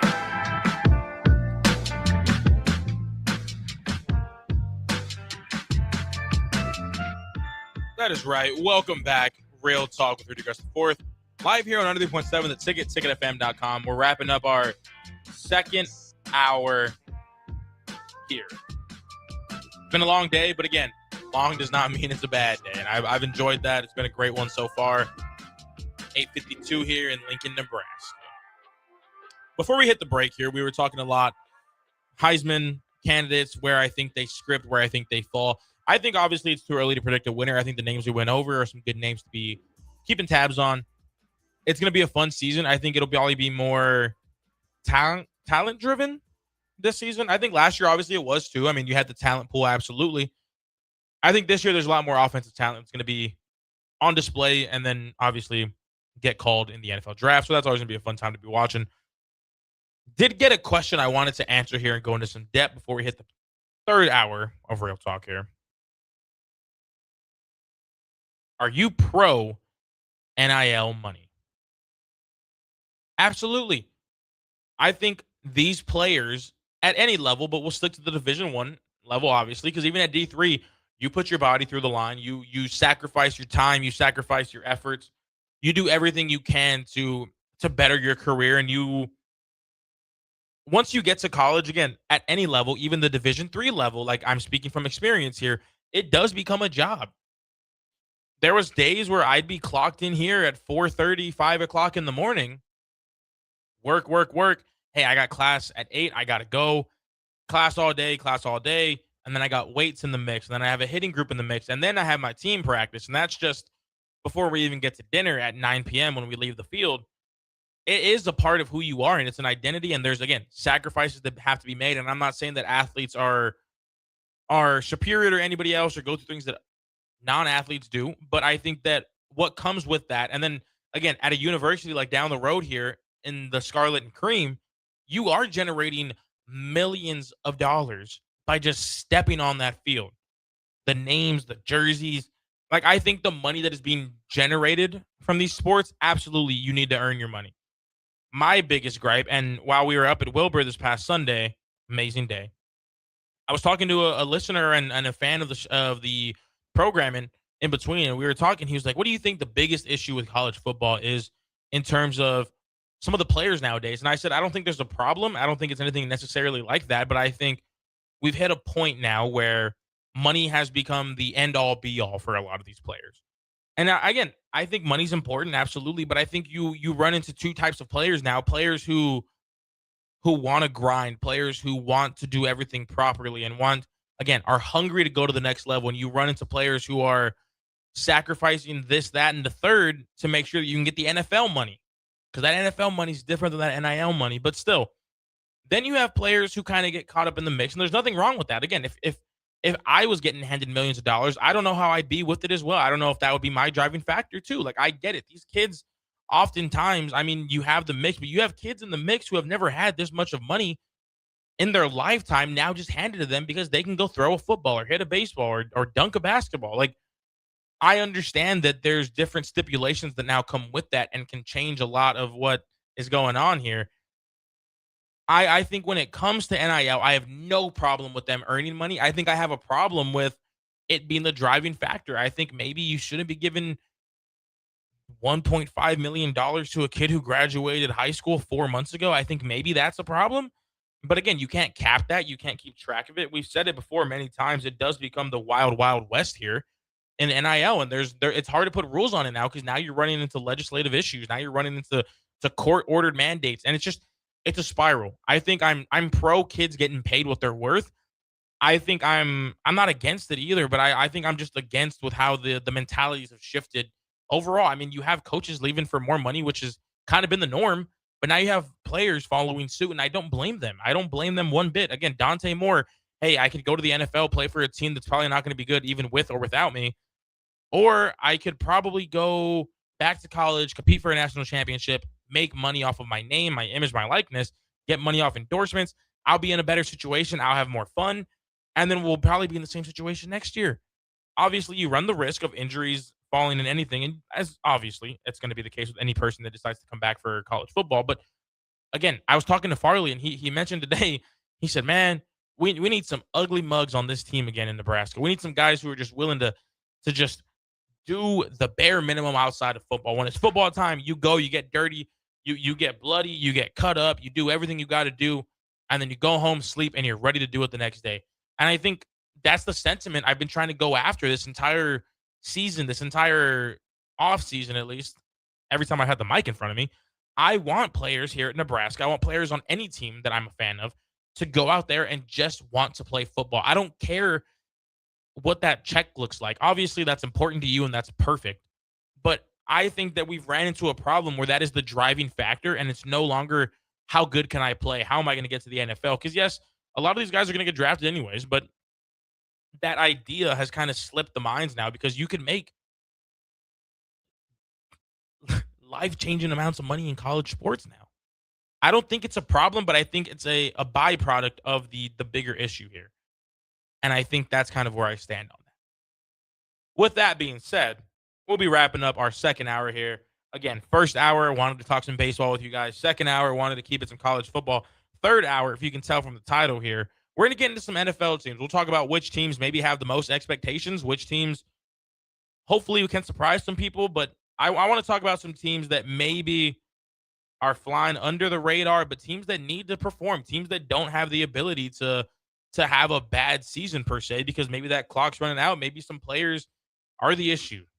We'll get into some of that. We'll get into some pre-season camp discussions. There was a scuffle that broke out today that we're going to get talking to. There's some ramifications that I would like to dig in there. Talk about the Hall of Fame game. Talk it all NFL here. Anything you want to say, anything you want to get off your chest, questions, comments, concerns, 402-464-5685. This is Real Talk with Rudy Gres IV here, live on 93.7 The Ticket, ticketfm.com. Hey, Husker Nation, this is Todd Euler, two-time national champion with Window World Lincoln. Are you ready to transform your home? We offer exceptional replacement windows, doors, siding, and roofing that will elevate your home's curb appeal and value. As a nationally known, locally owned business, we treat you like family and work tirelessly to deliver the best for less. Don't wait to give your home the upgrade it deserves. Contact Window World Lincoln today at 464-7313 or check out windowworldlincoln.com. Let's make your home the talk of the neighborhood. At Anderson Ford, we offer a 5-day return or exchange policy, so you can make sure the vehicle you choose is the best vehicle for you. No pressure. Right now, lease a 2026 Ford F-150 for $198 per month for 36 months. Experience better at Anderson Ford. Stock number 1008623, $198 per month lease for 36 months with approved credit, 7,500 miles per year, 14,000 with signing. No security deposit required. Tax, title, and license fees extra. Residency restrictions apply. Program subject to change. Must take new retail delivery from Anderson Auto Group by 7/6/26. Rick Heyman here from Sartor Heyman Jewelers. I want to personally thank our great customers for voting us once again the best of Lincoln. At the same time, we're celebrating our 120th year in business in the great state of Nebraska. You can count on Sartor Heyman for the very best quality, value, and customer service. When it comes to your jewelry needs, visit us at South Point, Grand Island, and the Outlet in downtown Lincoln. Visit us today at sartorheyman.com, and thank you for your continued trust after all these years. Hey there, this is Paul Scheel, owner of High Electric. I want to thank our friends and loyal customers and introduce High Electric to those looking for a new electrician. We've been serving the Lincoln and Omaha area for over 30 years, from design to install, upgrades, and repair.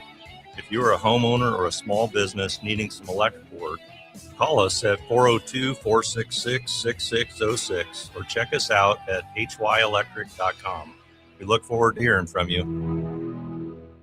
If you become ill or injured at work and need an experienced attorney, call Liberty Law Group.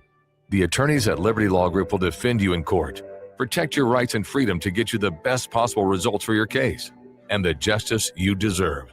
Trust your rights and freedom to Liberty Law Group. Attorneys serving Nebraska and Iowa. Call them today at 877-404-5238.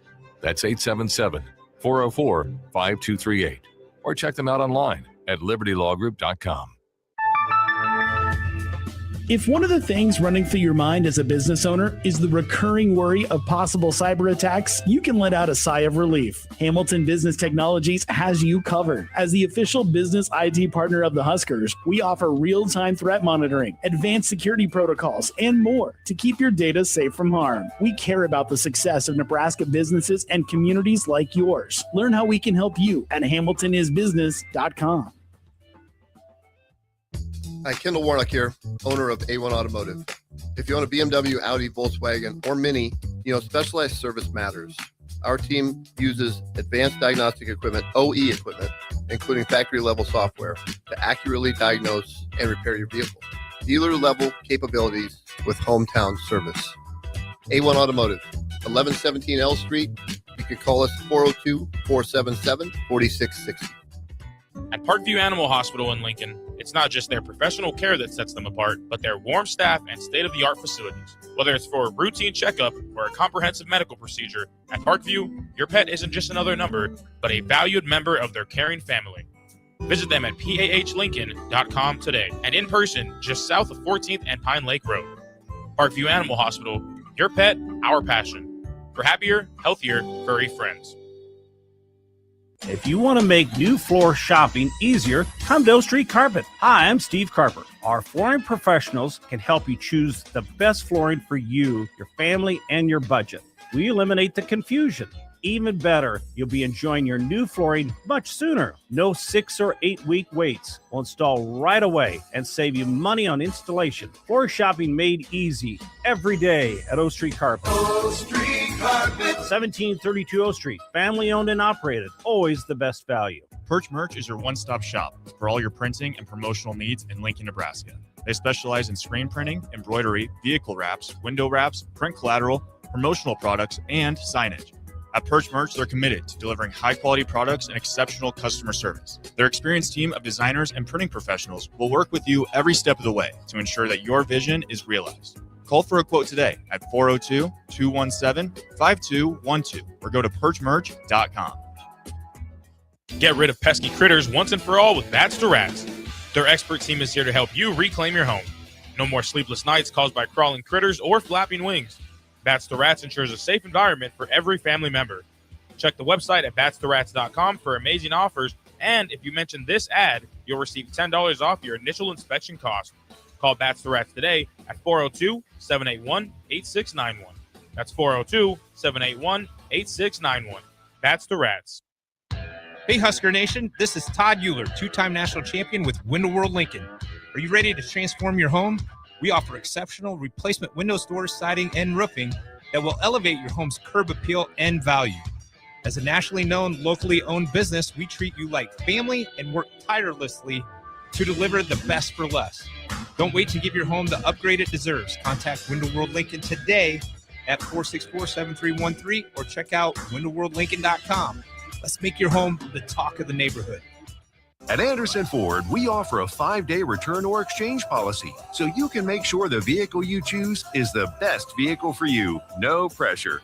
Right now, lease a 2026 Ford F-150 for $198 per month for 36 months. Experience better at Anderson Ford. Stock number 1008623, $198 per month lease for 36 months with approved credit, 7,500 miles per year, 14,000 to signing. No security deposit required. Tax, title, license fees, extra residency restrictions apply. Program subject to change. Must take new retail delivery from Anderson Auto Group by 7/6/26. In the Westby for comeback athlete of the year is Rudy Gres. How about that? 3 hits for Rudy Gres at DH. The headlines, they can lie. The scoreboard, it can mislead. But Rudy, whether you like it or not, will keep it real. Get your dose of reality during Real Talk with Rudy Gres IV on 93.7 The Ticket.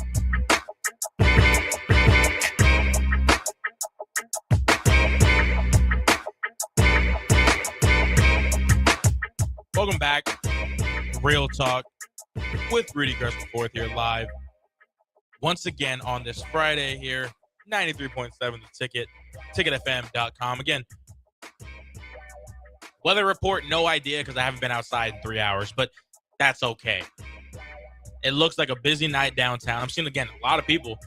For a Friday night in the middle of, at the start of August, that's great. And again, once Fridays come around, I'm sure come end of August, I'm expecting O Street to be crazy, as it usually is. But in a good way. I mean, I'll partake. But regardless, this hour's been great. We've talked a lot about first hour. Sorry, the show's been great. First hour, kept it baseball. Had to fit the brand there. It was a great day again. BP with DP. Super grateful for all the opportunities we get here. The ticket to not just grow the brand, but also just have fun in the process. I've again some of the best days I've had. Thankful to the station. Thankful for things I've been able to be a part of and help create. Everything this, that, and the third. Exciting day tomorrow as well as laying ahead. It'll be a good one. I'm excited for not just tomorrow, but again, just things we got planned here. It's always a fun time to stay tuned for the ticket. Second hour brought us a lot more college football talks. Again, started with some rankings of the top 10 games of the season according to some sources here, according to some opinions. Not too far off, just some games that I think should be ranked higher or lower, maybe got left off the list. I mean, Michigan and Ohio State wasn't even on that list. The game wasn't on the list, interesting enough. Wrapped it up with some Heisman talks, wrapped it up with some NIL talks. Again, if you missed any of it, it'll be live on YouTube afterwards. It'll be live on Red Circle or whatever you use to get your podcasts. It'll be there. Now, let's transition to some NFL talks because it's an interesting time in the season. Obviously, preseason's officially underway. We got our first game yesterday, technically speaking, the Hall of Fame game, which if you missed that, well, don't worry, second segment, we'll get into it for sure. It was a fun one. I was up watching most of it. Great night. Great games. I mean, some names that we've been accustomed to seeing in the college scene made some noise last night. It was a fun one. But what I want to start with is obviously alluding to the title here. Teams in 2026 that have higher expectations than most. Because I think it's worth noting that some of these teams that I think are so great and some of these players that are on these teams that are so great, there's a lot that's got to be done. There's a lot that needs to be. Some teams leave a lot of meat left on the bone, and I think that's the problem we run into with what can make a team or a player seem not as good, even when they truly are. There's just some teams I have here that I think are worth noting. I think my number one probably has to be the Buffalo Bills. I mean, you arguably have a top talent in Josh Allen. That's not a question. There's a reason he's my dynasty quarterback. But this is the thing. They're knocking on the door every year. Josh Allen is great. That's not the debate anymore. But it has to hit a point where that's not enough. It has to hit a point where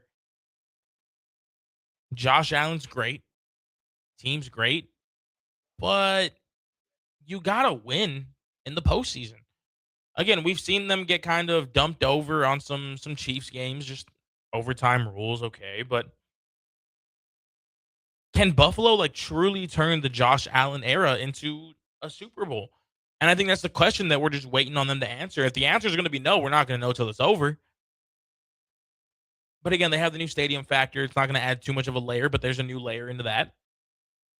Again, at some point, the Bills just have to stop being the team that everybody respects, and they have to be the team people fear. Because you respect Josh Allen. You know he can change a game. You know it, but you know that sometimes down the line, it might be too much for him. You can run into whatever it may be, but at some point, you just got to go out there and win. And that's what separates him. Yes, he's a winner 95% of the season, but come down to that last game, come down to having to put it all together, we haven't seen it. And I think that's the biggest discrepancy we run into between Josh Allen and Pat Mahomes. Even obviously, Pat Mahomes is going to go down in a greater light, but that's what separates the really good quarterbacks from the really great quarterbacks. Is who's able to win when it matters. And trust me, we're going to talk about a quarterback in a couple of seconds here that needs to win when it matters too. But we'll keep that for the back pocket. We'll Dante more of that one. My number 2 team on the list of teams that need to prove something. Take it with a grain of salt. Kansas City Chiefs. Obviously, last year underwhelming. I believe they went 6-11. And that's an enormous fall from where they've been just as a franchise. That's where an enormous fall from the standard that they've set for themselves. I mean, yes, you had some injuries along the way. You had some underperforming guys you rely on, but was 2025 just kind of a hiccup? Or is it something that is going to be needed to be addressed? And again, you know that Kelsey is kind of dwindling down a little bit, but you go out, you get Kenneth Walker. You go out, you draft Emmett Johnson, you pick up some guys in free agency. Obviously, he's not a bad quarterback in Pat Mahomes, but do the Chiefs have the roster to support him anymore? And I don't think that he's not good enough to win games on his own or to make things happen. There's a reason he's a top quarterback. There's a reason we were having some debates about where he could be, maybe with that three-peat in mind. And obviously, we won't know, but I think that's a team that in the Chiefs, just regarding to the statement they've created or the standard they've created for themselves to the point of the success that we've seen them run with. Last year was underwhelming by every account. And I want to see if they can bounce back. Because yes, it's unfortunate to have one bad year. But when it's two, the same way we call it, two wins in a row is a streak. Having two bad seasons in a row is a streak just as much. And I think you need to get out of that. I think this is the time for them. Obviously, if they have another bad year, does that mean year 3 is the end all be all? No. But now you're in a different light from what we haven't seen. And now the questions are going to arise. Absolutely. I think the Chiefs don't have to go out and win a Super Bowl. They just can't have what happened this past year happen again. That's my final point on them. I think they're going to be talented. They've fit the pieces. Again, we saw Emmett Johnson get drafted there. I mean, and just the reports on him, he's doing things well. He's a good dump off passer that they're using. I mean, I think he'll find his role. We're going to see him on TV more often than we probably thought we probably would, and I like that. I think the Chiefs are always going to be just that team that kind of does everything right. And I think they have to resort to that, and I like that for them. Kelsey's got to step it up. You got to get more production. You got to get the guys who can be healthy. You got to get production from everybody. I mean, you think Xavier Worthy's got to be a guy that's got to perform for him too. Like this is a team that you have the pieces. For some reason, didn't click too well last year for him. Hopefully, they can bounce back just because that's when football's better. I know there's a lot of Chiefs fans in their area here. I'm not one of them. But I think that's a team that needs to bounce back, not just for their own sake, not just for the fans' sake, but for football's sake. It's fun when the Chiefs are better. Number 3 here, arguably one that we're going to spend most of our time on. Them boys, silver and blue. Everybody's fans of this team from where I'm from, unfortunately. The Dallas Cowboys. Now, is this a team that can make the playoffs? Is this a team that can have Dak having great years? Yeah. But that defense, they are simply just in a situation where they're setting Dak up for failure, in my opinion. And it's kind of his limelight that is getting hit the most. Obviously, you're the leader of this team, but every year we're kind of in the question of, are they different this year? And it's became a meme. It's became a meme to the point where people are often saying, oh, well, it's the Cowboys year again. We've heard this over and over and over and over and over. And we do hear it over and over and over. This is our year. We're going to do it. I know Nikki's watching. I know my mom and them are watching. I know some of my cousins may be watching. And I know we got Cowboys fans in here. And I'll be honest, I'm a fan of what Dak Prescott can do. I'm a fan of his talent. I'm a fan that he puts up amazing numbers. He puts up MVP caliber numbers almost year in, year out. But if that hump can't get taken over at some point, not just the hump of winning, but again, I'm not expecting the Cowboys to go out here and win a Super Bowl this year. If they do, great. But you go out, you have obviously CeeDee Lamb. You go out, you have George Pickens, who is making amazing noise, and I think he's an extremely talented receiver. I think he's found the fit for him. The defense is where I'm kind of obviously worried. It's a team that just, and we get a comment here on the text line. I was going to allude to this at some point, absolutely, about Jerry Jones. It's Jerry's world. He has to step down as the comment here. I agree, and I don't think that. I think the Cowboys would be better off without him, absolutely.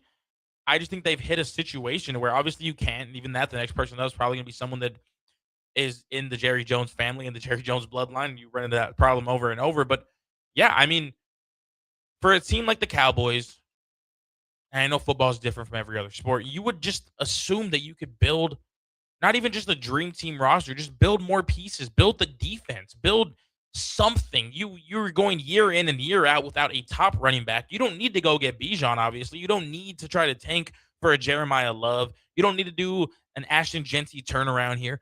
But the you can't just hope to have good wide receivers around Dak Prescott without building the line to have him throw to them. You can't build wide receiver cores without implementing a run game to give these guys chances to manipulate defenses. And that's the problem that the Cowboys run into pretty often. You don't build around the things that need to be built around. You go out and get Caleb Downs this year in the draft, and I think that's a great pickup. I think it was probably my sleeper pick of who might have gotten the best draft pick in all of the draft. I think getting slated with him as late as they did, I didn't think he was going to fall that late to the Cowboys. I'm glad he did for the Cowboys' sake. It pains me. But I think it's showing that they're in the right direction. I think you need to keep building on the defense because, yeah, you can go out there and have Dak throw for 300 and whatever, score 35 points that game. But if you lose by 3 to 38 because your defense can't stop anything, the defense is a Band-Aid that has a hole in it. Hey, you're in the same situation almost every time, and that's just it's unfortunate because for the Cowboys fans, again, I put the Cowboys fans and the Husker fans in similar categories for how I feel about them. Not personally towards them, but how I feel the seasons go for them is the fan base is there. You have the resources to get things done. You have the solutions that can be done, but for some reason it doesn't pan out. For some reason you're in the same instances. For some reason Dak Prescott's putting up MVP seasons, and for some reason you're losing these games. For some reason you're not back. For some reason you are just running in circles here, trying to fix what you've had. And that's the thing is like the format for what's made the Cowboys good over the years it's not something that I think the Cowboys should go away from. You need to have, yes, your quarterback. I think Dak Prescott is truly a top 10 quarterback in this league, undeniably.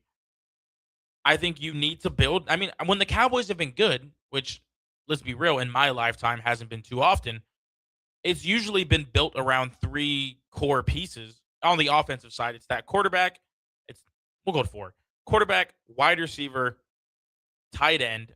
And if you don't have that, you have the running back. If you don't have the running back, you have the tight end is how I see it. Because you think about it, Jason Witten and Tony Romo, were either of those guys necessarily, was Tony Romo a world beater? Not necessarily. Was Jason Witten doing anything that the elite tight ends haven't done? No, he's a tight end position. He'll block for you. He'll get you the yards up the middle. He was an elite tight end, absolutely. But like that, like you've never had to do anything flashy. You don't have that. You've had the Des Bryants in the past. You have the Michael Irvings. You have your CD who needs to be a little more consistent, obviously. You have your George Pickens who opens things up now. But you're missing that running back spot. You're missing again, one of the best teams I ever got to see for the Cowboys was that rookie year, Dak Prescott, tying him up with Ezekiel Elliott. And again, that's a team that you build that core. You have that working. That is your script. That is what makes the Cowboys good when you can have those firing on all assets.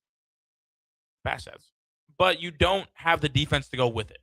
And I think that's a problem because, again, you think back to some of the best Cowboys that have done it in my lifetime. You think DeMarcus Ware, you think Sean Lee. There's names that just stand out for right reasons. And the Cowboys don't invest in that anymore. And I don't know why. Again, do I think it goes back to Jerry Jones? Yeah. I think you can ask every Cowboys fan. I've lived with a Cowboys fan, obviously at home and such. But even in college, I had a Dallas Cowboys fan as a roommate. And the same thing was always the sentiment of it's not going to be where it needs to be until he's out of the picture.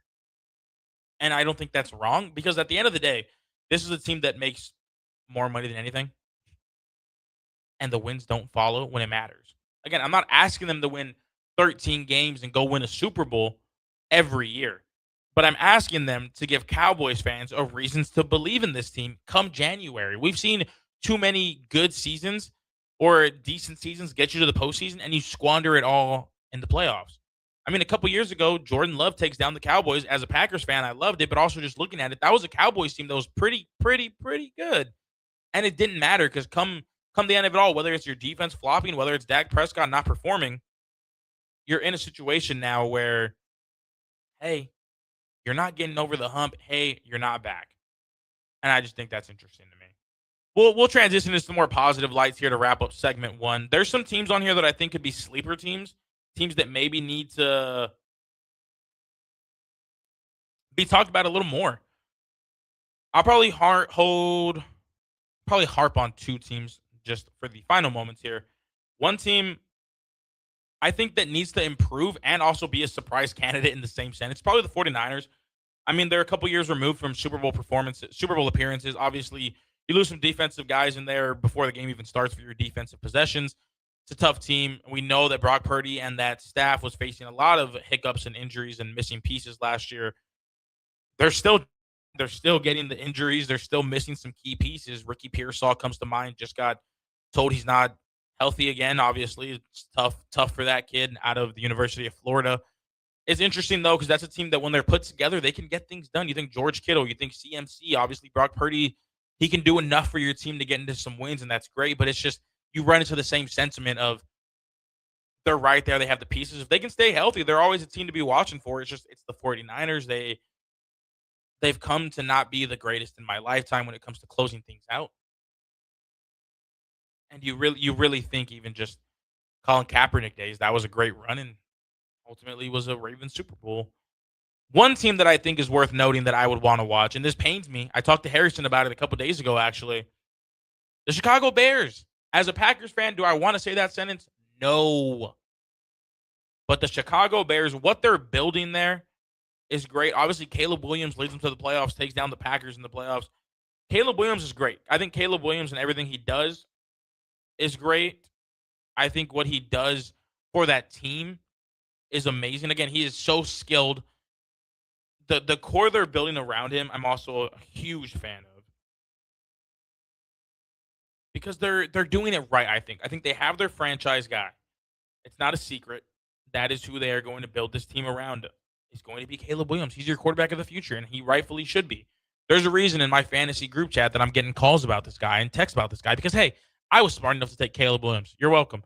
But it's just the team that's being built around him. I enjoy it. I mean, you just look at some of these wide receivers here, even just looking at your running back, DeAndre Swift, always going to be consistent. Might not be filling up your stat sheet every night he's on that field, but he can do enough to get you some wins. He can do enough to impact the game with the ball in his hand or just as a passing off running back, or even we've seen him blow off for some games here, but it's DeAndre Swift. He's consistent for you. I like it. You have Kyle Monangai again, I believe Rutgers draft pick. And then, of course, you have Roscoe Johnson in the backfield as well. Like, this is a team that the running back room, I like where it's at. They're all pretty heavy, strong runners, so it's a good mix. DeAndre Swift can break off for a couple more yards in these guys, but I like what they're doing at the running back room. Wide receivers, you look here, the starting wide receiver projection here. You got Roma Dunze, you got Luther Burden, you got Khalif Raymond, and then you throw that in there with Colston Loveland, who I thought TJ Warren would have been their pick that year, but again, it didn't matter. They've had Colston Loveland, again, Michigan draft pick. He's been great for them. You also got Cole Kmet out there. Wow, did not know that. Okay. And then you look on the line here, you got Joe Thuney, you got Darnell Wright. Like, I like what they're building here. The defense is going to have to come around a little more. Not even from a horrible standpoint or anything at all, but I think that's going to be the you need the defense to pick up some slack there. I mean, you still got some good names in here. You got Montez Sweat, who's obviously going to be making some impact wherever he's at on that defensive front or wherever they move. I think the Bears are going to be a team to watch for. I also think Titans are going to be a team to watch for. Both of those pain me to say because my roommate is a Titans fan, but I like what they're building there. But as far as playoff contender teams, as far as teams that I think are going to be worth noting, the Bears can't be left off your radar. We need the Cowboys to be better. We need the Bengals to be better. That's a team I didn't even get into today. But it's all going to be fun. It's right around the corner. You can smell it in the air, and it's great. With that being said, we'll be taking our first break, third hour here. When we get back, there's been some rumblings and some altercations of sort that came out of the Raiders camp today. Interesting time for them because obviously they're at an interesting point, which is how their team's being stacked up to be. And again, it's a preseason camp. You're taking on your own guys. So when you hear stories like this, it's always interesting to look into them, and we'll be doing more of that right here on Real Talk with Rudy Gres the Fourth. Again, beautiful Friday night, live here at 93.7 The Ticket, ticketfm.com. Hey, Husker Nation, this is Todd Euler, two-time national champion with Window World Lincoln. Are you ready to transform your home? We offer exceptional replacement windows, doors, siding, and roofing that will elevate your home's curb appeal and value. As a nationally known, locally owned business, we treat you like family and work tirelessly to deliver the best for less. Don't wait to give your home the upgrade it deserves. Contact Window World Lincoln today at 464-7313 or check out windowworldlincoln.com. Let's make your home the talk of the neighborhood. At Anderson Ford, we offer a 5-day return or exchange policy, so you can make sure the vehicle you choose is the best vehicle for you. No pressure. Right now, lease a 2026 Ford F-150 for $198 per month for 36 months. Experience better at Anderson Ford. Stock number 1008623, $198 per month lease for 36 months with approved credit, 7,500 miles per year, 14,000 with signing. No security deposit required. Tax, title, and license fees extra. Residency restrictions apply. Program subject to change. Must take new retail delivery from Anderson Auto Group by 7/6/26. Rick Heyman here from Sauter Heyman Jewelers. I want to personally thank our great customers for voting us once again the best of Lincoln. At the same time, we're celebrating our 120th year in business in the great state of Nebraska. You can count on Sauter Heyman for the very best quality, value, and customer service. When it comes to your jewelry needs, visit us at South Point, Grand Island, and the Outlet in downtown Lincoln. Visit us today at sauterheyman.com, and thank you for your continued trust after all these years. Hey there, this is Paul Scheel, owner of High Electric. I want to thank our friends and loyal customers and introduce High Electric to those looking for a new electrician.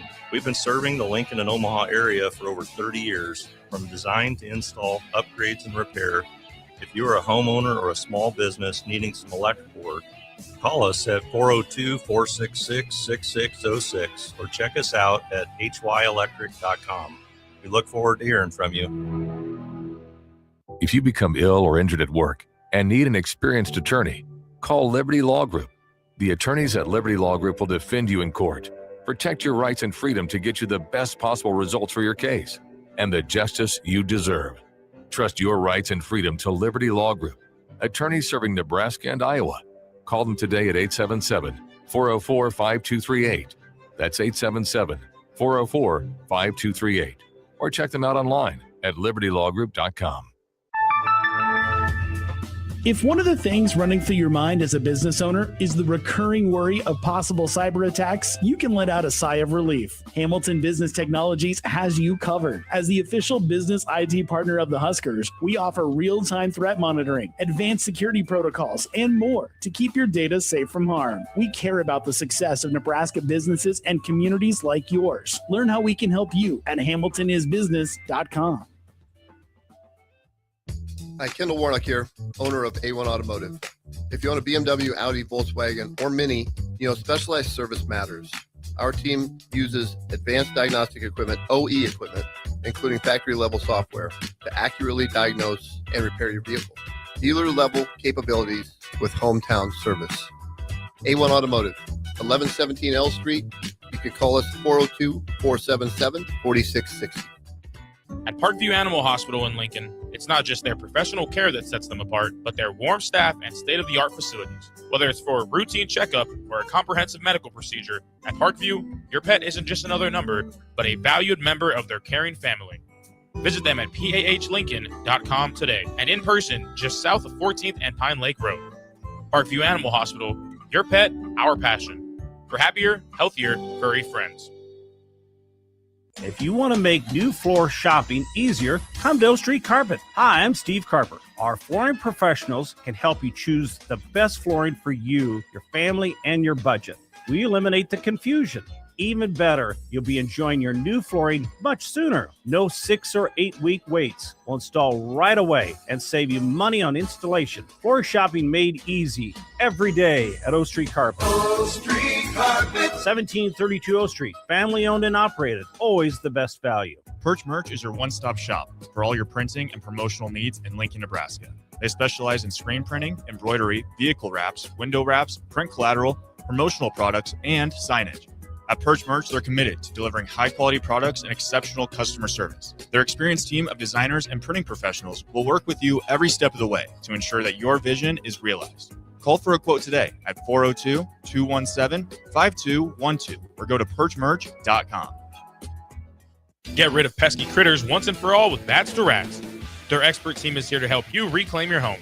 No more sleepless nights caused by crawling critters or flapping wings. Bats to Rats ensures a safe environment for every family member. Check the website at batstoRats.com for amazing offers, and if you mention this ad, you'll receive $10 off your initial inspection cost. Call Bats to Rats today at 402-781-8691.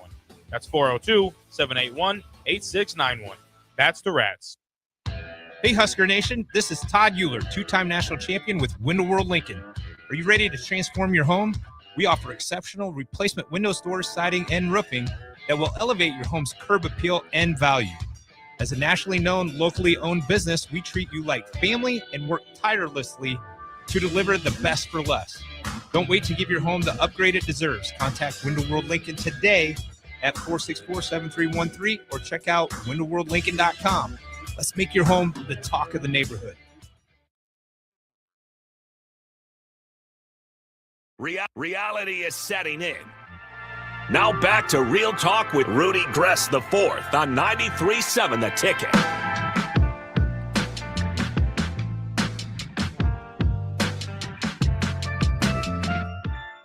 That is right. Welcome back. Real Talk here. Again, Friday night. It's been a 2.5 hour show so far. Hasn't felt like it. It's been great. With that being said, though, we'll keep it moving here. First segment, wanted to just talk about some sleeper teams that I think are worth mentioning, some teams that I think need to overperform, or we're going to have some serious conversations come next season, come next offseason, whatever that looks like, as I'm struggling with the mic here. 1 second. There we go. And we're entering, like I said, an interesting point here of the season where Hall of Fame game just wrapped up. And I'll touch on that before we wrap up the break here. But the Raiders have made some news today. And we'll pull it all up here because I want to have every detail right. So obviously it's preseason camp. And the Raiders are making some waves. Maybe not for Mendoza waves, maybe not for anything that we should be hoping for, but Here's what CBS Sports reports from today. Max Crosby and Kirk Cousins engaged in an altercation during the Las Vegas Raiders training camp practice on Friday. Both players exchanged words before they were ultimately separated. The altercation began when Cousins took exception to Crosby hitting him on the arm twice during the team period. After the second hit, Cousins confronted Crosby and grabbed his jersey. The two players then exchanged words before being separated. Crosby said prior to training camp that he had been warned by the team's new coaching staff about touching the quarterback during practice. He acknowledged at the time that his aggressiveness once led to his removal from practice during his time at Eastern Michigan. And here's what Crosby said at the start of camp. When you get out there and bullets are flying, I'm not thinking about not finishing the play. That's just not in my nature. That's something I've been dealing with my whole career. It's not easy. And I kind of don't hate that. I think that's the obviously from Kirk Cousins' perspective, you're the quarterback. You're not supposed to be touched. You're the quarterback. That's really what you stick with. There you are. You're supposed to protect your guys at the end of the day. Again, it's preseason camp. But we've heard Clint Kubiak kind of say that he wants this team to be more aggressive, and I think that's just a collateral of where you're at as a team. Do I think it's right? Do I think it's proper? Probably not. But either way, when it comes to this team and it comes to what they're able to accomplish, it probably won't be a hell of a lot going into the season, let's be real. But when you think about it from this standpoint of that's just Max Crosby. I think that not gets a pass because you also have to understand why Kirk Cousins is upset. Obviously, he's a 38-year-old quarterback, veteran in the league. Your quarterback, just truly being your quarterback, should hold enough weight. But again, you add the age in there. And again, I mean, tight end here, Michael Mayer also goes on to say he's always had that edge since the first day I met him, talking about Max Crosby. Interestingly enough, the scuffles and fights don't stop with Max Crosby and Kirk Cousins because the Crosby-Cousins scuffle was not the only one of the practice. And while it's not a good thing, it might be for, again, a team that's kind of hoping to turn things around. You had an offensive lineman and defensive lineman get into it as well. And Mayer goes on to say it's energy. We don't want to be throwing punches, but I think on any padded day of camp, there's going to be some scuffles. And I don't disagree. I really don't. Like, I think you again, I'm using the phrase collateral here because it's just going to happen in the process. And I think back to my time at Nebraska Westland, and you can ask any of the coaches I played for, whether that was my first one with John Ripel, whether that was my second one with, can't remember the name there, or whether it was my Coach Christie era, whatever it may have been. When it came to practices, when it came to inter-squad scrimmages, when it came to me facing my own guys, obviously I was going to ramp up some of that energy times 10. Not because I want to get personal with these guys, not because I want to hate these guys, not because what I'm saying is even particularly true, but I know that I get the best out of myself when I'm pushed and my back's against the wall and my only resort is to either put up or shut up. I'm going to put up. You have to shut me up. And I think, again, did I ever fight my teammates? No. But we also didn't play a physical sport. Who knows? Maybe if I played football a little longer, maybe we would have got there. But back to my point being is when you're competing, the best comes out of you. And yeah, I think there's something to be said about guys who maybe give the most against their own teammates because when it came down to it, did I hate the pitcher that was on the mound? No. But I'll tell you what, I'm not going to say a name of what pitcher, but when me and my buddy would go to the batting cages, I would act like I was facing that pitcher. Yes, the only at-bats that really mattered to me at the end of it all was the at-bats that came during the regular season. But hey, to play in regular season, I got to take care of these guys in fall ball. And so that was always the mindset was I want to be better than anybody. And if you're on my team and you're in the midst of it, it was never to take it personal, but it was simply that of, hey, right now, I don't see your jersey. I don't see your hat. I don't see that you're on the opposite dugout of mine. And I don't see that, hey, we used the same parking lot to get to practice today. I don't see that I just had you for a class. I don't see that we're in the same dugout, even if we had to share dugouts that day. I don't see any of that. I don't see you as a prairie wolf for the time being because all I see you as is a pitcher who's trying to get me out. And I think the same thing goes for what Max Crosby is describing is when the bullets are flying, it's hard to turn that off. And I think he's hit that point now because, again, he is an elite mind. But not only that, it's defense. It's defense. Your one job as a defensive player is to go get after the quarterback or make a tackle or, again, specifically, go after the quarterback. Make something happen. Yes, you want your players to be a little more aware of the situation. Yeah, I don't want my quarterback to get touched in some of these drills. But at the end of the day, I'd rather have guys that are willing to do that than guys who are scared to make a tackle in August, in the first week of August. Because come September, hey, I don't need that coming out at all. I'd rather you be the guy who maybe takes a unnecessary chip shot on somebody, not necessarily a chip shot, but you get what I'm getting at, a cheap shot. I'd rather you be a guy who hits a player of mine on the arm, who starts to scuffle because it shows me you care. It shows me that you give a damn about this team. You give a damn that you're on the Raiders. You care that you want to win. And I like that. Do I think that, again, it's probably the best thing to be doing to some of these guys? Not necessarily. But I also, from a competitor's mindset can understand it. And it's just an interesting outlook to me, honestly. I can understand why why Kirk Cousins is upset. If I'm a Raiders fan, I'm kind of thrilled that somebody on this team is willing to do a little bit more than the norm. Sure, again, at the cost of your quarterback. Now, if you would have gone out there, fully tackled Kirk Cousins, threw him on the ground like a true sack, then yeah, maybe you do got some problems we got to address. But a push on the arm, a shove on the arm, even with aggressive intent, I rather you be where you're at. I rather you be the aggressive guy who can't dial it back in fall camp, because come game one, I don't want you to be the guy who dials it back a single second. That's just where I'm at with this. Obviously, everyone's going to have their opinions. Everyone's going to have their outlooks. Is it right? Is it wrong? You let me know. 402-464-5685. I think they're all fine. I think it's great. I think it's part of the game. Again, this is an aggressive game. You can't control every single ounce of your emotions at every single ounce of every second. But it comes with it. That's my final takeaway there. Because now we got to get into the Hall of Fame game before we wrap things up on the break here and get you over to your boat bomb. But the Carolina Panthers took on the Arizona Cardinals last night in the Hall of Fame preseason game. Again, we weren't going to get Jacoby Brissett. We weren't going to get you weren't going to get your starters in the game. We knew that.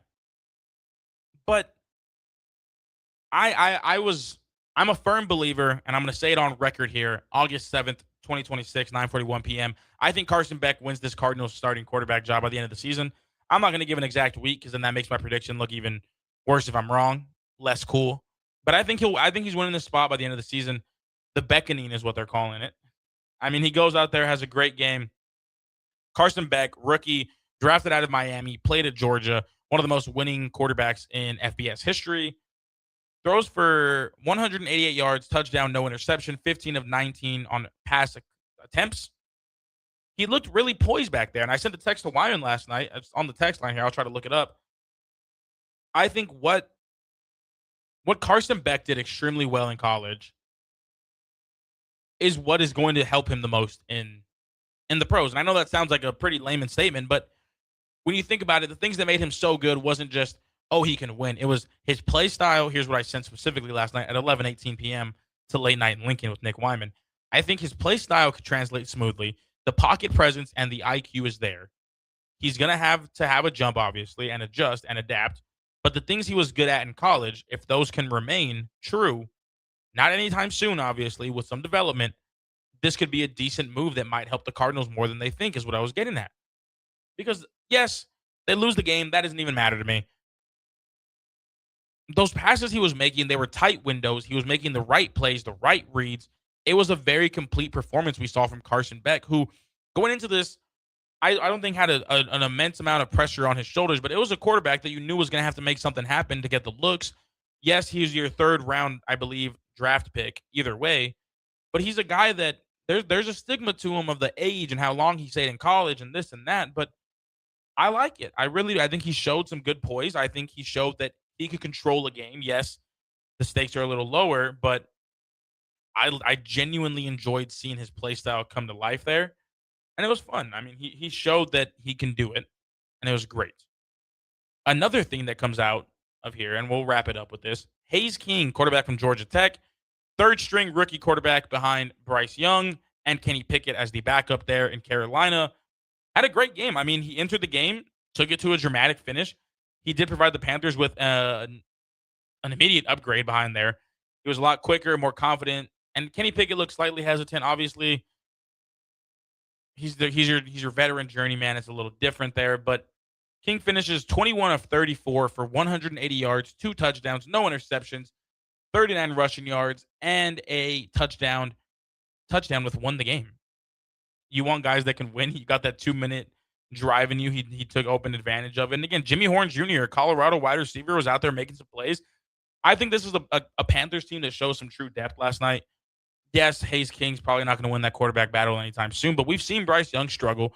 We've seen some backup quarterbacks getting thrown in there and everything in the mix. So I'm interested to see what that kind of shakes up. Maybe not shakes up, but can give some different looks on where the depth chart might be for the Panthers. Again, I'm not someone who tunes into the Hall of Fame game extremely often.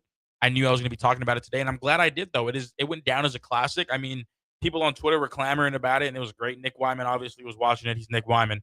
But it was a great night for football's introduction back into our lives for the season. If you missed it, go watch some highlights. Go see how great Carson Beck truly was. And that pains me again. He's a Georgia Bulldog. I don't enjoy those guys too much. But it was a great game. He showed some true poise, showed some true character of what I think he's going to be and what I hope he is. I truly hope he pans out. He's a winner. And at the end of the day, that is my favorite tool when it comes to athletes, is who is the best winner. And I'll give it to Carson Beck. Even though he loses the game last night, ironically, great game overall. Hayes King really showed people that, yeah, he's a name to follow for a reason. We'll see what ends up with both these guys' career. Again, just game one of these guys' Young's career. We'll see what all transpires following. With that being said, we will be wrapping up our second segment here of the third hour. When we get back, we have a Friday night boat bomb to wrap up the day we've had here at the ticket, the day we've had here at the field, and wrapping up our Friday, sending you home on your Friday. Again, 3-hour special here. Don't go anywhere. You got your boat bomb coming up right after this. This is Real Talk with Rudy Gres IV, here live, 93.7 The Ticket, ticketfm.com. Hey, Husker Nation, this is Todd Euler, 2-time national champion with Window World Lincoln. Are you ready to transform your home? We offer exceptional replacement windows, doors, siding, and roofing that will elevate your home's curb appeal and value.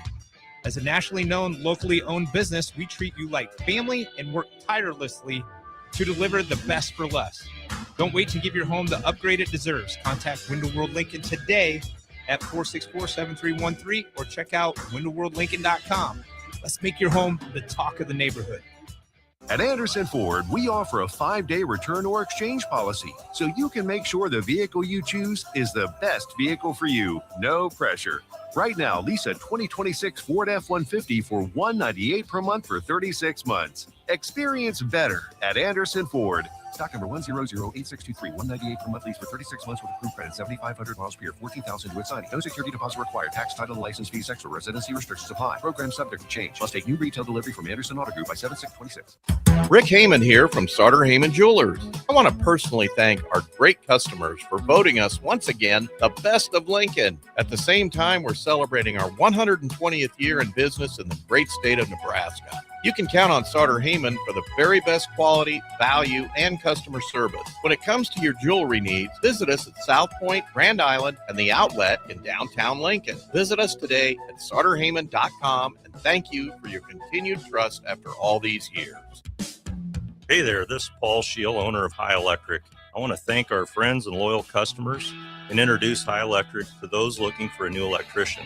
We've been serving the Lincoln and Omaha area for over 30 years, from design to install, upgrades, and repair. If you are a homeowner or a small business needing some electrical work, call us at 402-466-6606 or check us out at hyelectric.com. We look forward to hearing from you. If you become ill or injured at work and need an experienced attorney, call Liberty Law Group.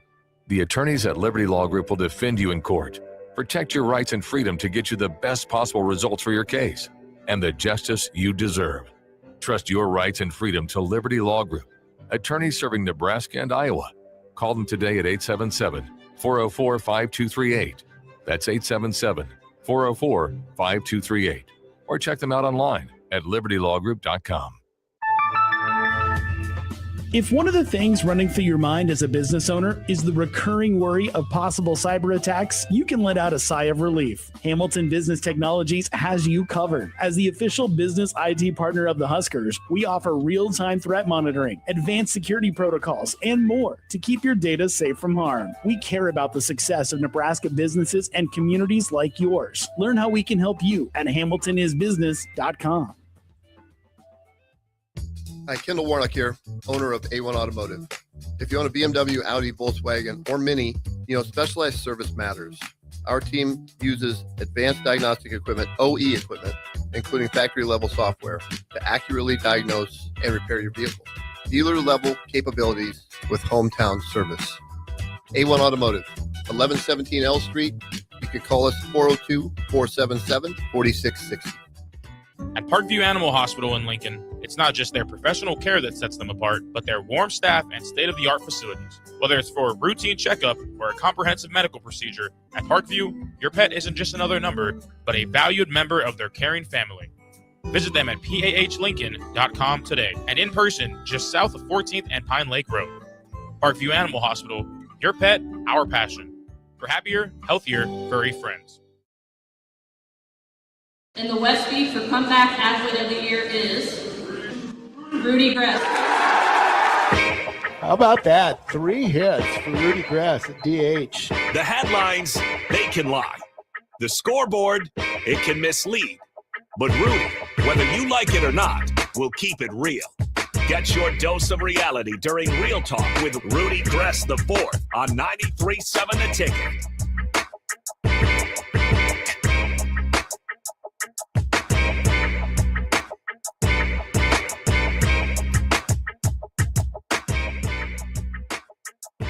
That is right. Welcome back for our final segment here on Real Talk with Rudy Gres the Fourth. Live here, 93.7 The Ticket. Basically closing down the studio. I mean, I knew that was the case, but looking around, all the lights are off. I wonder if people even know I'm in here downtown on O Street, but they see me. I'm getting the wave still. Don't worry. It's been a great 2 hours already, going on 3 now. Again, talked baseball, college football, NFL. When I found out I was going 3 hours tonight, I was obviously prepping, and I was like, man, I hope I don't run out of things to talk about. And thankfully, we planned properly. I'm getting better at that as time's gone on. Because obviously I want my show to be good. But I want y'all to be entertained. I want the following to be there for you guys. And it's been, again, a great 2 going on 3 hours now. And I couldn't have asked for more. Again, if you've been here the whole time, if you haven't, if you just joined, whatever it may be, it has been an awesome time here. And it's a good Friday. The weather's good. I'm excited to get out of here properly and do everything that is on the agenda for the rest of the night. But with that being said, it is time for your Friday night boat bomb here on Real Talk.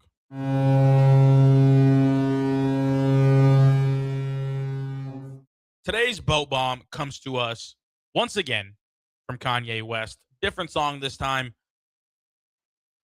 Today's boat bomb, the lyric is, "Nothing's ever promised tomorrow today." And I think for someone like me who often gets caught up in what is going on down the line in a couple of days, in a couple of weeks, in a couple of months, even in a couple of years, there's always something on my mind for, okay, I have to worry about that. I have to make sure that this is taken care of, whatever it may be. I feel like I always am in a situation where I'm worried about for the steps down the road. And that's not a bad thing. I want to be prepared, obviously. But I think in the process, I often just overlook what is in front of me. I often overlook what I'm doing because I'm always worried about what more can I do? How can I make sure that in a year from now this is going great? But at the end of the day, I often overlook just what I'm doing. I overlook how things currently are, and I always underappreciate them because I'm always worried about what is next. But at the end of the day, if I just pause for a moment, understand, hey, I can worry about next Wednesday as much as I want, but it doesn't matter because today's Friday. Enjoy where I'm at. Enjoy where my feet are at and where my head is at. Everything else will follow. I'm doing it properly. I'm doing what is making Rudy Gres the Fourth happy and properly. But it's just understanding that, yes, we are in such a spot of always worrying about something, that right now, where I'm at is exactly where I'm meant to be. Where I'm at, I don't want to take advantage of it. I don't want to take anything for granted. And that's what truly the song has taught me, is that nothing is promised tomorrow today. But at the end of the day, it's like, I see it as a good thing. Nothing is promised tomorrow, so why do I have to worry about it? Again, I can worry about what my show's going to be for Sunday, and I'll prep for it. There's a difference. But I want to make sure my Friday show's as good as it can be, and I'm appreciative of everything that comes on these Fridays. I'm appreciative of everything that is happening in my life, because, again, I can sit here and worry and worry and worry, but nothing's promised. And I look at that different ways. Nothing's promised in terms of what is going good. Nothing's promised in terms of what is going bad. I have to live in the moments. I have to appreciate them more. I have to stop comparing. I have to stop doing all this and that, and just understand that where I'm at is where I'm meant to be, and it's a good place to be. With that being said, we will be wrapping things up here. It's, again, been a great 3 hours here sticking it out. A great Friday night down here on O Street. I got my fair share of waves. Maybe next time I do this, I'll keep track of how many waves we get, because it was quite a lot. Regardless, thank y'all for sticking around. Thanks for tuning in. Again, all the way from BP with DP. It's been a good day. And it's Friday. I mean, you can't complain on a Friday too much. There's always worse places I could be on a Friday night than live on the air, giving you your real talk dose for the week. With that being said, we'll be wrapping things up here. Thank you once again. The weather's looking great. 76 degrees when I get outside. Might need a sweater, whatever it may be. Make sure to tune in Sunday. I'll be back live 3 to 5. It'll be another fun one. We'll have some more pre-projections for the week looking out. It'll be good. That being said, this was Real Talk with Rudy Gres IV here live, 93.7 The Ticket, ticketfm.com. Enjoy your Friday. Enjoy your weekend. We'll see you again.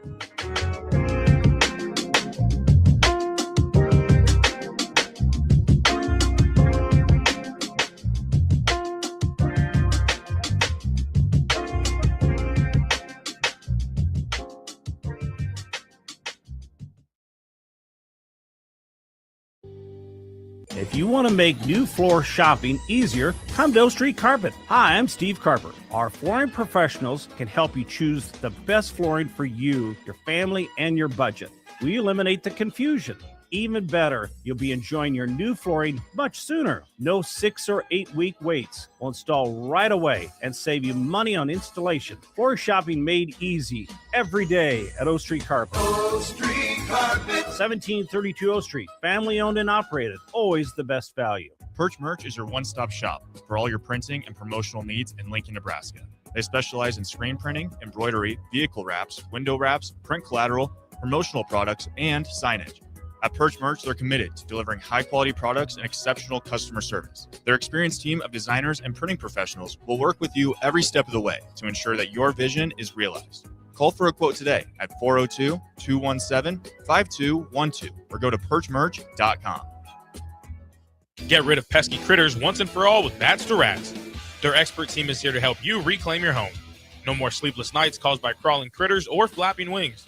Bats to Rats ensures a safe environment for every family member. Check the website at batstoRats.com for amazing offers, and if you mention this ad, you'll receive $10 off your initial inspection cost.